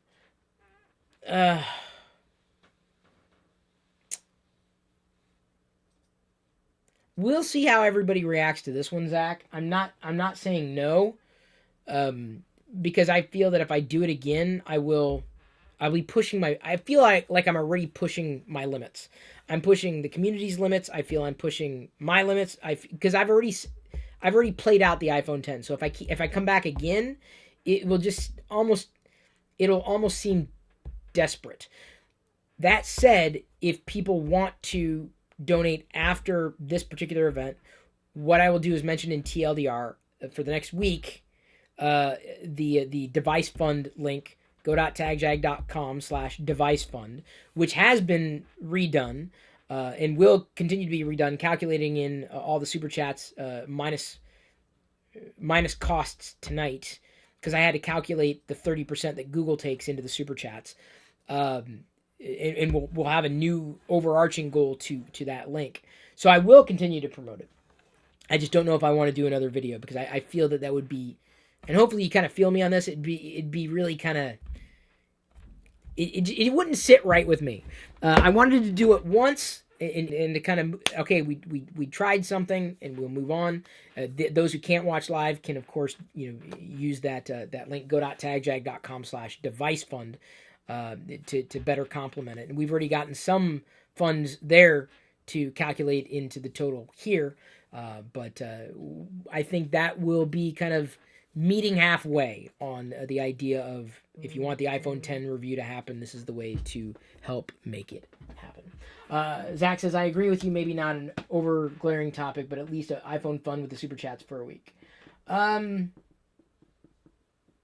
Well, I don't think we did. If the super chats for TLDR come in with a hashtag iPhone 10 or hashtag iPhone 10 fund, we'll make them count. If they don't, we won't, because that's how we did with the Pixel stuff. Which one's buzzing? Is it my iPhone that's buzzing? This is the problem when you have like more than one device. There's 2 super chats. There's 2 super chats? Did I miss one? Oh, Champ came in with the super chat, no question though, and then also Champ. Oh, I see. Okay, that was... Oh, okay, you didn't have to do 2 super chats, dude, or even more than one. Because I know you did one earlier. I honestly don't understand why I want you to like the iPhone 10 so bad. I hate the green text bubbles. Feeling Face ID coming to all Apple products. Face ID? It's just a different usability paradigm. One that I'm neither uncomfortable with or comfortable with. I think Face ID would benefit me in certain scenarios, but not in others. So this is something that I think is kind of bridging the gap, right? The Pixel 2 XL, as a great many Android devices, has a rear touch sensor. This has been somewhat, I'm not gonna say agitating, but there are times when I need to unlock the device and I want to type in the key code or whatever the unlock thing is. So I actually have to pick it up and actually touch the button in order to unlock it. So normally with the iPhone, I just rest my finger on the button and press it, and then I could try again, I guess. Failure to unlock it. And I could do that without picking up the device. There have been use case scenarios that I haven't quite found as usable on the device with the fingerprint sensor on the back. So having a device that, I'd still have to, in order to unlock it, I'd still have to pick up, but then I'd have to swipe. I don't know if that is any more usable than picking up the device and doing this. I think that's a hell of a lot faster. I think it's a hell of a lot more usable. I think that picking up the device, even if I have to pick up the device, I can just pick up the device and then immediately have it unlocked. I think speed and usability speak to that. So I feel that Face ID was this gee whiz technology that Apple pushed out there just to be different. And I do feel that at this stage, usability has been sacrificed. I think that it's a useful paradigm, but I'm not sure I'm on board with it. I never mind either. I think that Touch ID for Apple is gone. I think it's done. Anybody hoping it's going to come back, you're holding your breath. You're going to be holding your breath as long as you held your breath for the iPhone or the headphone jack to come back. It's not coming back. It's gone. Just give it up.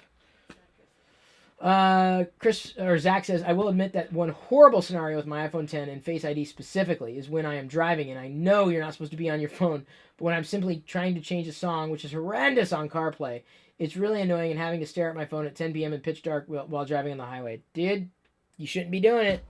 Don't be doing that. I feel you too. There are times that I want to do that on my phones too, but I'm like, no, don't touch it. Drive.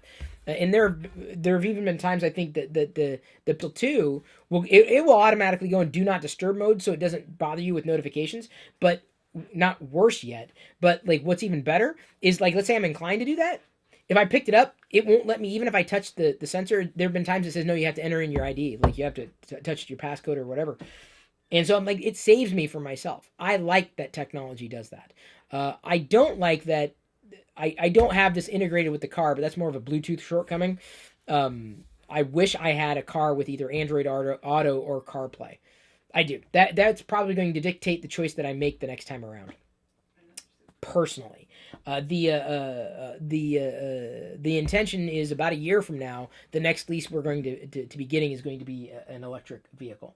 Yes, GoFundMe does have a different charge, but the GoFundMe, if I said, head over to go.tagjag.com/device-fund, link is in the video description right now, there's a disconnect between the ease of use and the less friction that you have in this chat with Super Chat integrated on the page that you're watching right now. Everything's there. It's click, done, simple.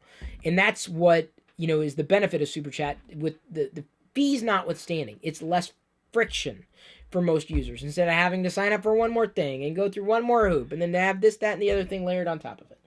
So it's about friction. And if you don't understand how important it is to reduce friction, you may never have been in a transactional model on the other side. You've got to get the person from point A to point B as quickly as possible. I've got to be able to say, hey, send me a super chat, and I'd be happy to throw your name up on the screen. Let me put it this way. We would have far more patrons back here, and we would have far more subs back here if it was easier to do that from within a YouTube live stream. No doubt in my mind. But the problem is there's more friction involved. And when there's more friction involved, the chance of you doing it, chance of me doing it is far less than it would be if there was less friction involved. Colin House comes in with a super chat, says, I want to see a Chris Pirillo iPhone 10 review. I think a lot of people do. I think that's really the drive behind this video is like, how many people really do? Are you willing to? Like I said, I'm willing to if you are, but that's about as much I can be willing. Duff's Wildlife comes in with a super chat and says, have you set up your Google Home Mini? If so, how has your experience been? I tried. Unfortunately, Google has this massive setup snag that they know they have. It's a problem that Google doesn't recognize as a problem. It's a problem that they address by not addressing it, and I've run into that problem, meaning I can't fully set up my Google Home Mini, and there's no telling whether or not they'll address the shortcoming in a fix. So I have this piece of hardware that I literally cannot use. It was free, so I'm not going to complain too loudly, but I'm glad I didn't spend money on it. It just saved me $400. I'm not going to buy the Google Home Max, and I was ready to. I was ready to say, yeah, that's something that I'm willing to try. So, yeah, no. Until they fix their setup process, it's definitely not going to happen. I'm disappointed. I wanted to try it. I wanted Diana to try it. It just didn't happen. Can't get into the reasons why. Someone asks or says, I will say the learning curve for the 10 is a big drawback, and it makes it hard for someone to understand until they use it for a bit, but trying to go back to my S8 Plus just felt dated. Yeah, you know, it's usability. It's a different usability paradigm. Not better, not worse, just not better, not worse, just is. Okay, Liz, I don't know if Diana's going to be able to do the dinner thing, but maybe you can ask her for the mushroom popcorn. We'll do that here. Android Auto? I have not. I've only tried CarPlay, and I really liked it. With the iPhone, it makes car stereos like look horrible by comparison. But that's the problem. If Diana's carrying around an iPhone and I'm carrying around an Android device, I don't think you can set them up to be one or both. I think you can have just one or the other. I think some systems come so they can be flashed one direction or the other. But I don't know which direction we would skew with that. We'll see. We shall see how that plays out. My CarPlay experience, though, was, I would say, stellar. Nothing short of stellar. What just dinged? Which one? Did you ding? I thought I had you muted. I thought I had both you guys muted. Do not disturb got turned off because I picked it up and I touched it. Some you can dual boot. Okay, that's nice to know. Maybe we'll have to do more research into that. I know there are some cars that will absolutely have both. Someone asks if a Face ID type of technology will be everywhere on all devices. I think authentication is definitely. I mean, it's a good thing to have. I think it's still got a long way to go. I think there's got to be a lot more baking involved, and that's really unfortunate. Food's on the way. Oh, food's on the way. Well, but the popcorn. Yes, both. Okay. The only problem is I may need to show you how to use an air popper, don't you? Yes. Okay. I'm not trying to speak to you like you don't. I'm asking because we don't use oil or butter or anything. But it'll be loud, so I don't think we're going to be able to air pop here, but like out in the hallway, possibly. Well, I'm just saying. I tried to set up a Google Home Mini for a friend. It would not connect to his Wi-Fi. He had to set a hidden SSID. When you show the SSID, it connected. Nope, that's not my problem. But the Home app tried to connect to the Home app, crashed. Could not resolve the issue. He returned it. Yeah, there are some things that they're doing with the network setup that are absolutely a problem. I talked about mushroom popcorn. Yeah. And so I thought it would be kind of neat to show him, but I know Jedi's asleep. So. Do you want to do it here? Well, that's what I thought. And Liz, I think, could facilitate it because Jedi's asleep. This is a full vegan meal. I think after I'm done with this and maybe we do the popcorn thing. What was the ding? Was that the phone or the plate? I think it was the fork. Oh, yeah, it was the fork. You ever do that? Like, you hear a sound, like you try to replicate it? Like, I think it was this. Was it this? Was it that? I don't know. So, you are tuned into a live Chris Pirillo mukbang. We've got some of the amazing sauce that Liz made, and I would say Diana did not put enough of this on. Some garbanzo beans that have been made with greens like kale and spinach, a lot of those super greens. It's a great way to get your greens, and you can blend them up without having any problems with your blood sugar spiking, as you might with blending fruits like oranges or apples. Worst thing you could possibly do. We've got some Mkbhd soybean, some hot sauce, Valentina, not the black label, the yellow label. We also have some potatoes. Potatoes I think Diana's made before, just reused potatoes, some fries. I prefer them in the hash browns that she makes. Some fresh tomatoes. The tomato sauce that may even have some faux meat in it, which I don't know if Diana put that one in there or just the regular tomato sauce, because I'm good on the quote-unquote meat stuff. Because that fake meat has oil in it, and I try to avoid oil in my food. We got some greens in with some quinoa, multicolored quinoa, which I love the texture of. And I think that's about it. Oh yeah, tofu. I always forget about that. But you don't have to eat tofu. That's a misnomer. Like, oh, good luck eating your tofu. It's not just about the tofu. It's good. I loved tofu though. I don't know if we can pop it in here because it'll be loud. Yeah. We may need to have to go in the bedroom or the hallway. Hey, if you're eating popcorn, Bedroom popcorn. I'm going to eat popcorn. Rodrigo Contreras comes in for the dinner fund. Lol. Hey, man. I'm giving y'all a shot. I have to eat, though. Because if I'm making this a long video, I'm a human being. Why are they laughing? Laughing out here. Yeah, I can hear. I just don't know why. This is so good. This is so tasty and very nutritionally dense. Oh yeah, that's definitely the sauce from earlier with the fake meat. Having oil isn't going to, I mean, a little oil isn't going to be horrible. It's just that oil is absolutely not needed because it's disconnected from the whole food and isn't accommodated by your bloodstream as well as a whole food might be. So having an oil, let's say, in a peanut itself, it's fine. It's the oil that comes with the peanut. But an oil separated from its original food stuff is generally ill-advised by a lot of doctors. You don't need it. Someone says, do what you need, Chris. Just don't leave us, man. Well, eventually I'll have to leave you. To your own devices. And so I'm going to combat. I'm not sure. I may want more Valentina here. Or tomato sauce. But there was no oil in my sauce. Mm-mm. There was some salt in the tomatoes. Not too much. I try to avoid extraneous salt. But the Valentina's got salt in it as well. Is Dinah still there? Yeah. I want more Valentina. She always gives like the right amount. But I'm in a position with my other issues that I need more Valentina. Drunken Old Man says, I have to say Siri loses to Cortana even. Siri loses to everything. Siri's its own worst enemy. I mean, see again, software. Like, even if you can get over these hurdles, Siri is just horrible. I'm not even saying Google Assistant's perfect. It's just more perfect than Siri. I can't even tell you how many times I just got tired of using Siri. I don't miss it at all. I like Tony's comment. How about chewing more, lol? What? It has nothing to do with chewing, dude. Trust me, I've done every bit of experimentation I can with my food. The only thing that solved the problem for me is effectively spicy food, hot sauce. I learned that lesson when Diana's mom made salsa. So it's not about chewing the food that causes me problems. I have other problems, unfortunately. It's not that part of the digestion. Trust me. If only it was were so simple as chewing food. Thank you for the recommendation. That's not the fix. Congratulations on stopping smoking. I never smoked. Champ says, HomePod fund. That's not going to happen either.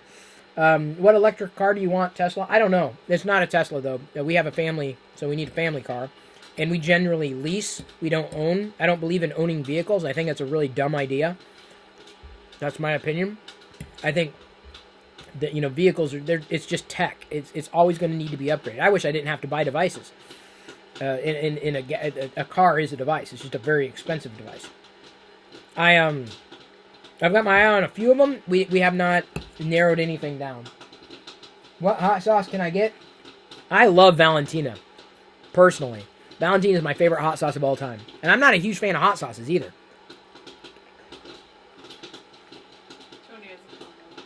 Tony, weird science says IBS can be treated by cutting down spicy food and not eating more of it. My IBS may be different from others. I don't have a problem with too much. I have a problem with too little. I don't want to get too deep into this right now, especially A, because I'm eating, and B, because I don't think that's a topic y'all would care for me to cover. Suffice it to say, it has been a boon for me, and I intend on sticking with it.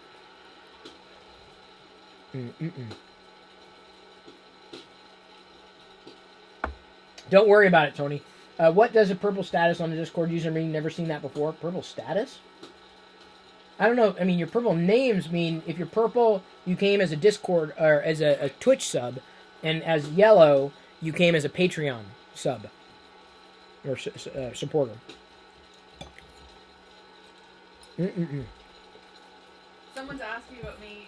Someone's also asking about asking Diana for the food recipe. Hun? Yeah, she can hear. Okay.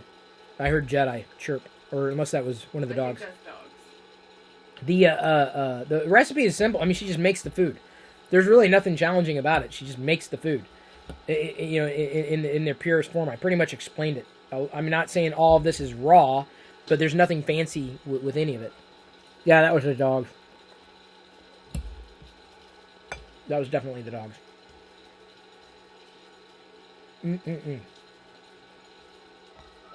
Oh, the dogs. Wicket. I know. He smells the food. I need in on this. Someone asked if Liz got the pho. Yes, she did.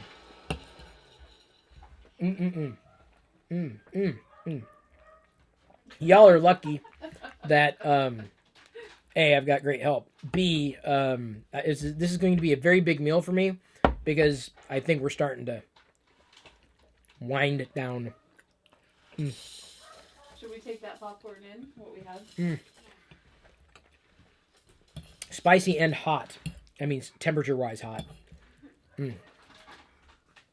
Very tasty. And trust me, I'm chewing, Tony. You don't even make me chew. Oh, you wanted this? Yeah. So this is this is mushroom popcorn, right? That's very bright. Like pretty much every pop kernel is very fluffy. It's this. Let me show you another one here. Very fluffy. Very fluffy. So imagine your entire bowl can be popcorn that you find awesome. Uh-oh. Drop some. So that's mushroom popcorn. Trust me, you're gonna love it. You never heard of it before now? You're gonna love it. Love it, love it, love it. Someone asked if I'd do a show sharing my dietary knowledge as health is a growing concern to us all. I don't think I do a show outright. I think I mean doing TLDR is sufficient. I've talked about this stuff. I'm not gonna do any videos or make a new channel or anything. I did like 4 or 5 or 6 vegan vlogs, and then I was like, there's no way this is, I mean, the community's just not going to take off around it, and I have interest in it, but I can't even come close to the type of things that like Mkbhd does. There are people who do a far better job at it than me. I'll talk about this stuff, but not in official video capacity. Maybe during live videos, but not beyond that.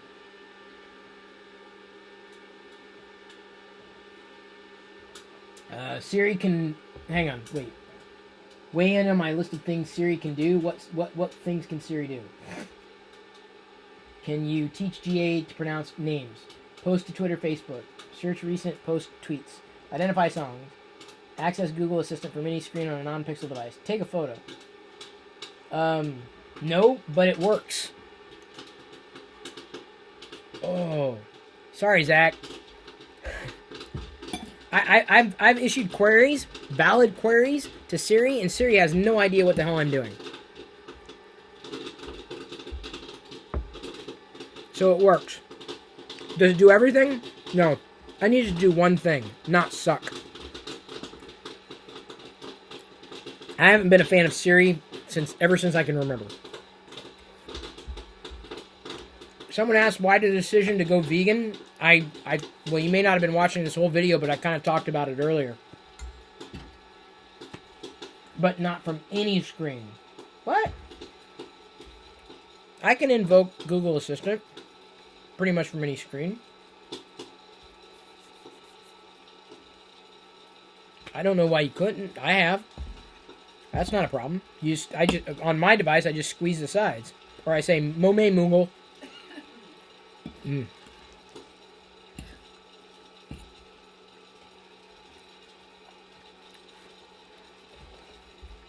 I may be eating a little faster because the food is not as hot as it used to be. On your Pixel, yes. Yeah. It's not a problem. There are things that Google Assistant can do differently, but the thing that is compelling to me is that it works. That's the thing that I don't like about Siri. Never did. Siri's a sex panther. 60% of the time it works all the time. I hope y'all are eating something too. I hope it's not just me. Like, that would just be weird. It'd only be rude if I was eating in front of you and you weren't eating something. That's rude. What the heck? I just gave you a handful of popcorn. Maybe you got popcorn in that bucket. We don't need any more popcorn. Google's better on data collection, possibly. I think the way they're handling AI is far more intelligible than the way Apple is. And considering that they put AI as a part of their strategy, a core part of their strategy, software, hardware, AI, I mean, I think it speaks volumes. Hang on.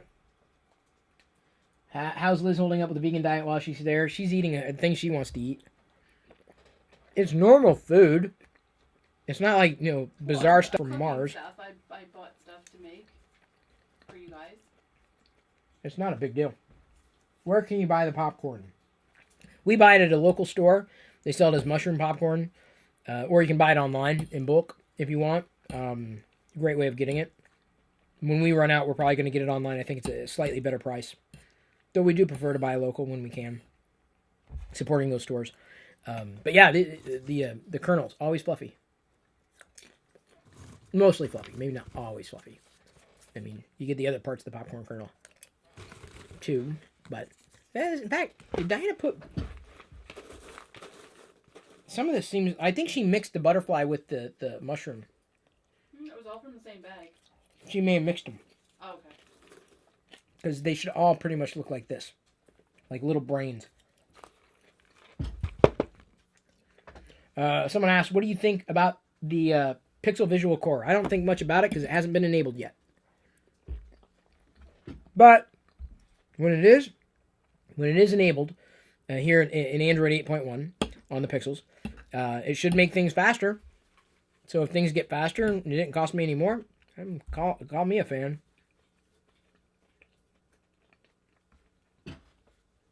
Clearly wrong 1 point.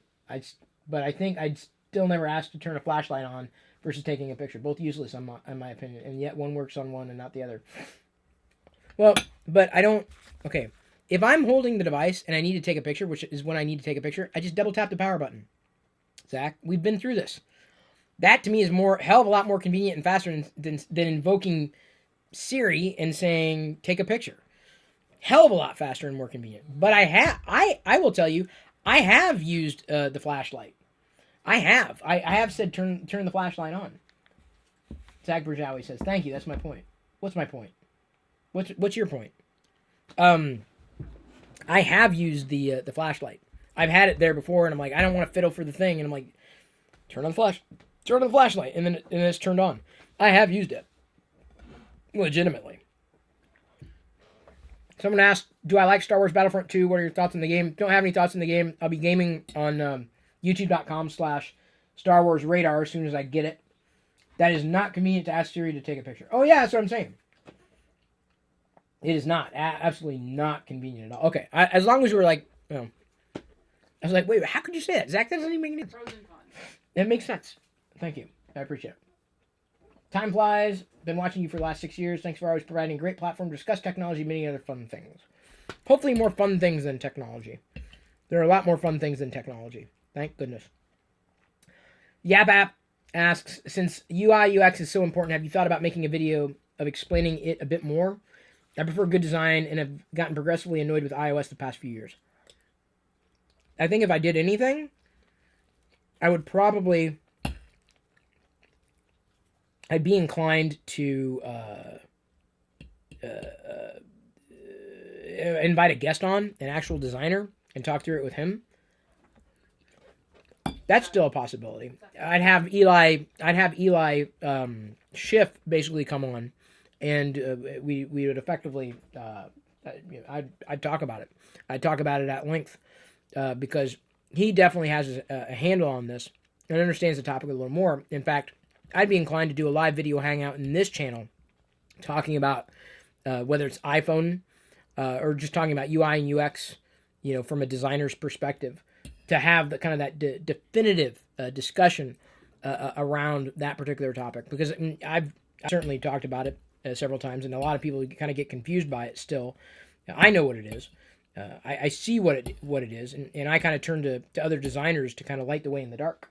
So thank you, Zach, for joining us. Don't worry about it. Burning the midnight oil there. Don't even worry about it. I guess we kind of have another week after today's foundation, as you mentioned. I'm sticking around because y'all are sticking around. I told y'all I'm going to be eating my food. Chewing my food, Tony. Still running into problems. I don't think I have enough Valentina, though. That's my feeling. I didn't have any Valentina for lunch, too. I know my body. I know my patterns. You have to take a shot glass. I may have to. I did that before. I did that in the vlog a long time ago. Mm-hmm. The day I was sick. Yeah. Tony says chew it 40 times. My grandmother did that, and then she was diagnosed with TMJ. Yeah, I'm not gonna chew food 40 times. If it's been masticated enough, I'll let my stomach do the work. A lot of people don't chew enough. The problem is like with smoothies, they'll eat too much, and they'll be basically feeding their body too much. That's why smoothies are generally not a good idea. If you're gonna have a smoothie, number one, make sure you're not blending something that's going to damage your bloodstream. Or spike your blood sugar. 1, 2, they say you should drink it very slowly or just sip out of the cup, not use a straw. I did know that. You shouldn't drink anything that has sugar in it out of a straw. Straws are just bad news. Popcorn has no nutritional value. No, I think it's a source of potassium. And it's fun, too. Fun. I eat popcorn not for nutrition, but for fun. Yeah, I'm mukbanging here. Eating my tofu and apparently needing to chew the tofu 40 times. Yes, Tony, I'm like... he says I got about 300 people with me right now. That's great. This video is going to stay online for posterity, and they're going to wonder, wow, Chris, what did you do later in the video? Because I didn't even bother to watch. Well, I ate food. But this is nice. Michael Jacobs, your speech inspired me to be healthier. Thank you, Chris. I've been talking about health for 20 years or so. It may not be the primary thing I talk about, but I have covered it. I have talked about it because it's important to me. If you don't have your health, you ain't got nothing. You can sit here and want to talk about the latest gadgets all day long. You ain't got your health. Who cares about gadgets? And you don't miss bacon that much, do you? Mm-mm. No, I think the thing that cured me of bacon was watching another movie, and it was just seeing the treatment of animals. And if you still eat, everyone's different. I'm just saying that once you see how these animals are treated, and the lies that are propagated about the treatment of animals, and everyone's got to make their own decision. But that was, to me, that was the emotional connection I made with food. So the first connection I made was more science-based in seeing it as, okay, this is definitely a more sound approach to my body health. Diana looks at it differently. She looks at it from more of the emotional standpoint. And that's where it dovetailed to me. That's ultimately what was a stopgap for me. I'm like, I don't want to be a part of that process. I've seen what they've done to animals, baby animals, adult animals. I don't want to have any part of it. I'm fine with that. I would just soon go through the rest of my life never exposing myself to that again. Jedi doesn't really know one way or another, so she still she'll eat like a piece of cake or whatever that'll have an egg in it, or she'll have something that may have like another kind of animal product in it. But for the most part, we keep her away from meat. As much as we can, dairy, any of the animal products. Says, I still think you need to exercise. Remember yesterday? Chris was carrying a 30-pound toddler in one arm. He exercises. It's called parenting. Vaughn Goy comes in with a super chat and says, popcorn can lower cholesterol and has a lot of fiber. The best thing you can do to lower cholesterol is stop eating animal products.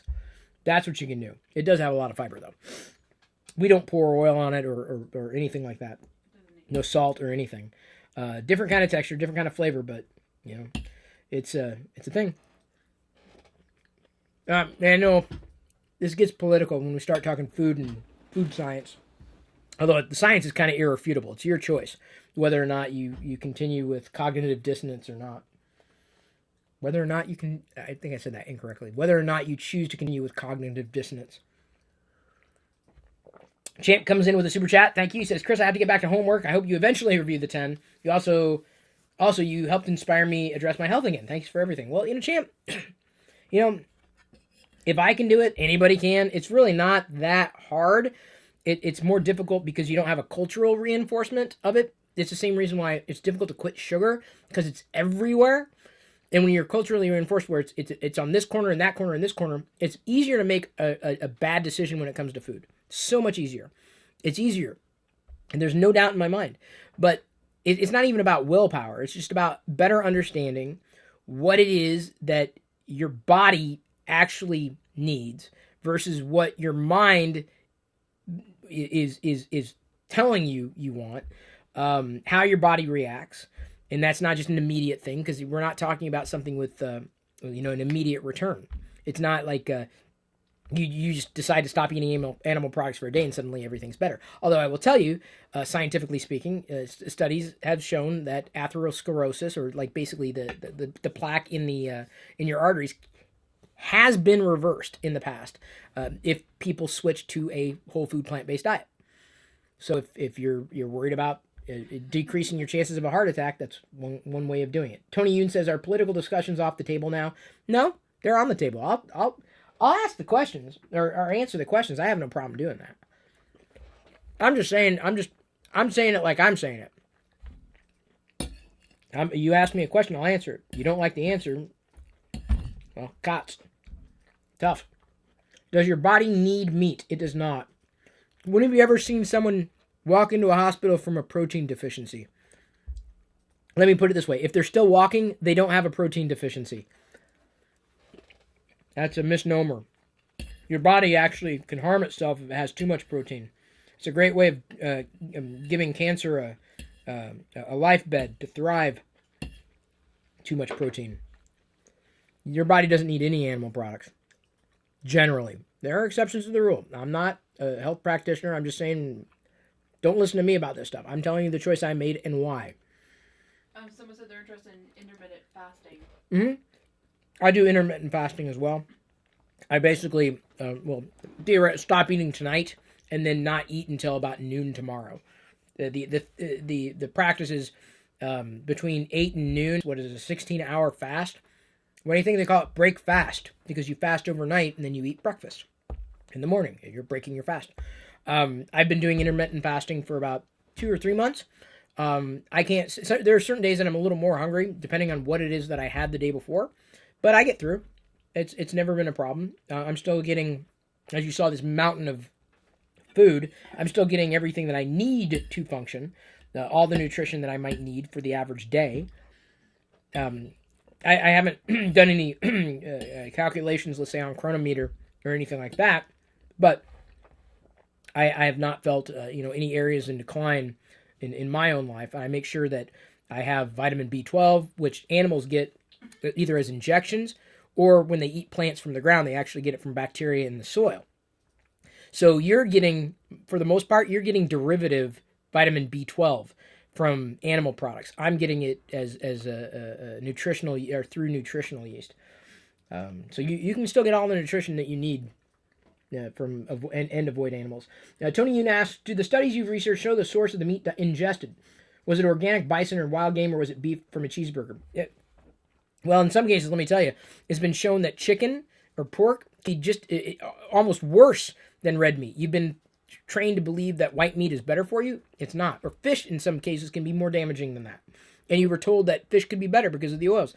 There's a lot of junk science out there, pseudoscience. So I've got a few recommendations for you. One channel to watch, Mike the Vegan. Another channel to watch is Nutritional Facts, Dr. Michael Greger. Watch anything done by Drs. Esselstyn. Sorry, I said Eccleston, but that's actually another doctor, Doctor Who. Dr. Esselstyn, Dr. McDougall, are other good doctors to listen to and follow, and they've got sound research and studies to back their play. If you want a good, like I said, a good kind of a kickoff, watch the movie, What the Health. Like I said, it's definitely a little skewed. I mean, it's pretty obvious there's an agenda. But that's where it kind of kicked it off for me. I'm like, I really need to look into this. And then you watch a movie called Earthlings, and you'll never want to touch an animal product again. You'll never want to. Your stomach will turn. Or let me put it this way: my stomach did. The moment you see what we do, I'll have none of it. How do you feel about protein powder after exercise? Your body may not get as much benefit from that. You look at some of the Olympians who are full-on vegan, food plant-based vegans, and they've outpaced their meat-eating brethren and sistren. And not necessarily going after protein for building. I'm not the person to talk to about that, though. I don't exercise. If I exercise, it's walking or keeping up with Jedi, which is enough. I mean, exercise is going to help with longevity for sure, but it's not the thing you need to do. If your interest is losing weight or being healthy, you start with what you're putting into your mouth. Exercise is a nice bonus. Most people think exercise is the way to go. It's a nice thing, and you should do it. But if you're looking for a healthier lifestyle, it starts with diet and ends with diet. Super chat. If you still drink alcohol. Hang on. Super chats up. I'm getting the super chats up. Do I still drink alcohol? I never did in excess. I had stopped beer during my weight loss phase, knowing full well that when you drink alcohol, your body will burn that off before it burns off fat. So when I was in kind of a fat loss mode, I effectively stayed away from it. And when I've lost pretty much all the fat I think I can lose, maybe I've got a few more pounds on me, but I've been pretty much stable for a while. I've been drinking a beer. Beer. AH comes in with a super chat. Thank you. I'm not sure if you got a question there, but LS Patriots comes in. It says, have you heard anything about the ex-Uber AI starting a church based on the idea of worshiping a future AI deity? It wouldn't surprise me. People will buy into anything. Ain't for me, I can tell you that much right now. I was gifted early on with having an internal locus of control. And if you're not familiar with that, you should research that term to better determine how you're motivated. Are you motivated externally or intrinsically? Internal locus of control. External locus of control. Jason Witcher comes in with a super chat. Sorry, just got here. Where the fun at? I think we're like 1/3, which isn't bad. Maybe not quite there because I don't think people watching are calculating out 30% off the top like we have to do with Google. No, I did. Oh, okay. But yeah, so we'll get there. It'll last over the next week with the super chats for TLDR for those who tag with the iPhone 10 fund. So for the next week, you've got a shot. We'll update the goal every day on TLDR. I don't think I'm going to do another live video like this though in this channel. Someone's asking how they super chat, so I'm going to try to get that straight. Okay, great. Are you drinking vegan beer? Dude, I think all beer is vegan. It's like barley, hops, all things are there. So many foods that you eat are vegan. Like, it's a scary word, but it's not a thing. Hang on just a second. Give me a second.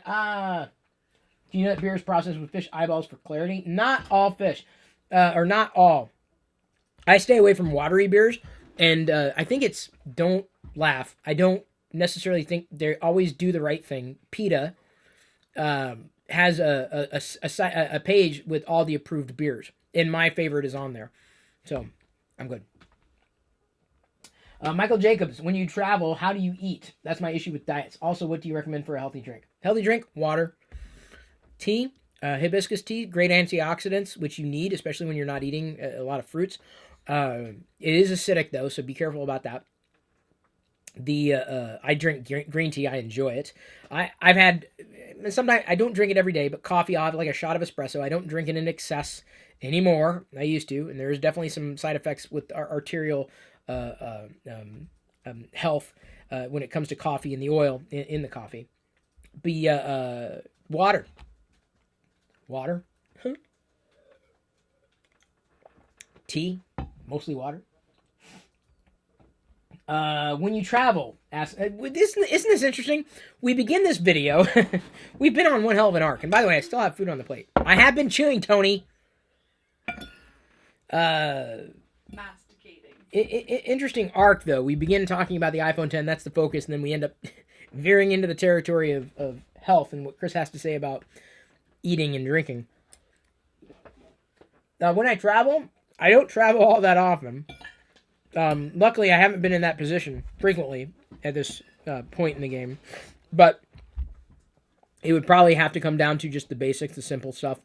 I would probably, in a restaurant, if I was given no choice, go with like a baked potato, something that didn't have any oil or salt or anything extraneous on it, and just eat that. Maybe lightly salted, but on my own. I would also say rice, possibly. Although I'm not sure if I do eat a lot of rice, because that does trigger my issues with IBS. Rice does. White rice specifically. Brown rice is a little better, and we don't make it all that often. We went to quinoa. The thing you got to watch out for in restaurants is them using extraneous products. Oils. Oils should absolutely be avoided. at any cost, because your body doesn't need them, and it's going to accommodate them in ways that you don't want it to. There's a super chat. Yes, I know. Just joined XX026XX. Did you hear about the Star Wars OnePlus 5T? I did, but it's still a rumor. That I know of, it's still a rumor. I mentioned it earlier in the broadcast, but yeah, I would absolutely have that as a want to review. I don't think they're going to be sending them out to Star Wars people, though, which is sad. Star Wars Radar would be perfect. I'll tweet them. I'll tweet them from Star Wars Radar. That'll get their attention. 48,000 followers. That's pretty dang healthy. By the way, 30 more days until The Last Jedi. 30 days, so about a month to go. I'm so happy. I'm so excited. Another thing I may eat when I travel, though I'm not a huge fan, salad. But I'd choose more of the spinach, or kale's not easily chewed. Certainly not without any kind of sauce or something. If I had a sauce or a dressing, it would probably be like a vinaigrette, not oil and vinegar, but like a vinaigrette where there's just vinegar. Although there's still a question as to certain compounds in the vinegar processing that I would probably not choose that. Broccoli, steamed broccoli, fruits and veggies. Maybe grab a banana, although I had some issues with bananas. A fruit, a veggie. Just sticking to those grains, just the simple stuff. And that can be found not as easily. Like if I'm looking for a snack and I'm out and about, I'll grab a little jar of peanuts that doesn't have any extraneous peanut oil. There's just some peanuts. Just to tide me over. Nuts aren't the staple of my diet, though. Fat is not the staple of my diet. I would say fiber is. As well it should be. Kale salad rocks. Diana's made it before. Let me put it this way. The only way I can easily take in kale is with when it's put in or blended into a finer, more granular type of shape, size. So that's how she did her the garbanzo beans. And she made it with the greens. So I get my greens. That way instead of lumping them on in a salad. We get them super cheap too. We wait till they're like half off. Normally like a big bin is like $6. We wait until they're like $2 or $3. And it's really nice to be able to buy a lot of these things on sale. Really, really nice. Why don't you sell the iPhone 8 Plus? Okay, hang on, dude. Chase the 8. I know you may have just joined. We went down that path already. I may have to have you like rewind the video. Like I said, we've been doing this for a while, so we've got like people who are like trailing off, people who tuned in midway. Honestly, I'm still surprised that many of you are still with me. Thank you for that. No love for asparagus. Never liked it. There's some veggies I don't like, texture or flavor. I will eat asparagus, like if it's a vegetable on a plate, I'm like, okay. But I would not ask for it. Mushrooms I love, and they're good too. White mushrooms are about the best mushrooms that you can get, just the garden variety mushrooms. We haven't had any in a while. At least Diana may have blended them up, but we wait until they go on sale as well.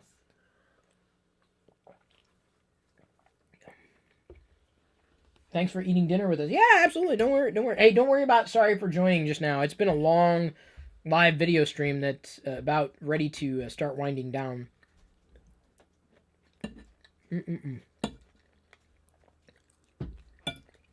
Hopefully, I'll be able to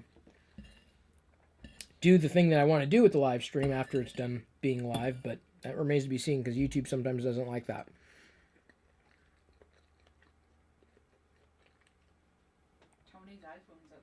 Mushrooms I know, mushrooms in the sauce. Well, Tony's been waiting for his iPhone 10 for a while. He's getting it. There we go. Someone got an iPhone tonight. Not me. But I also wasn't expecting to. It may happen within the next week. We shall see. You can make that happen. TLDR already happened earlier today. So that broadcast is in the past. Tomorrow TLDR will return to its normal time. I'm not sure which video I'm going to do for this channel. Haven't thought that far ahead. Though I'd be looking for any good topic. If you have ideas for a solid topic that I have not beaten to death already, that's original. Although I may take some of the questions you asked from this stream and break them out as separate videos because they may be common questions. And it may end up being Even as simple as the video Siri versus Google Assistant. The software stuff that I enjoy.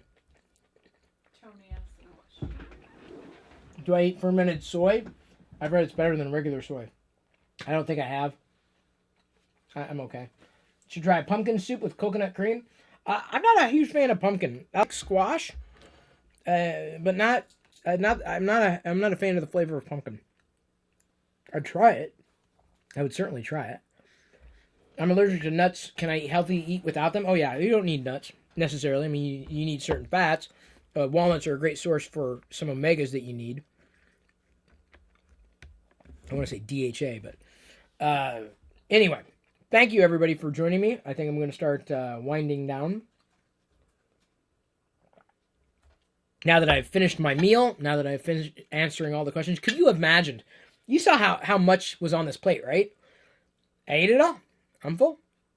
Like that's and it was all good. Guilt-free. That's the best thing about being a vegan. Guilt-free. No guilt. And that is, it's priceless. Love it. So thank you everybody for tuning in. Appreciate all the super chats. Didn't quite make it. We'll do the calculations. We'll redo go.tagjag.com/device fund after doing calculations. We'll also continue this on Zach's request from earlier throughout TLDR broadcasts.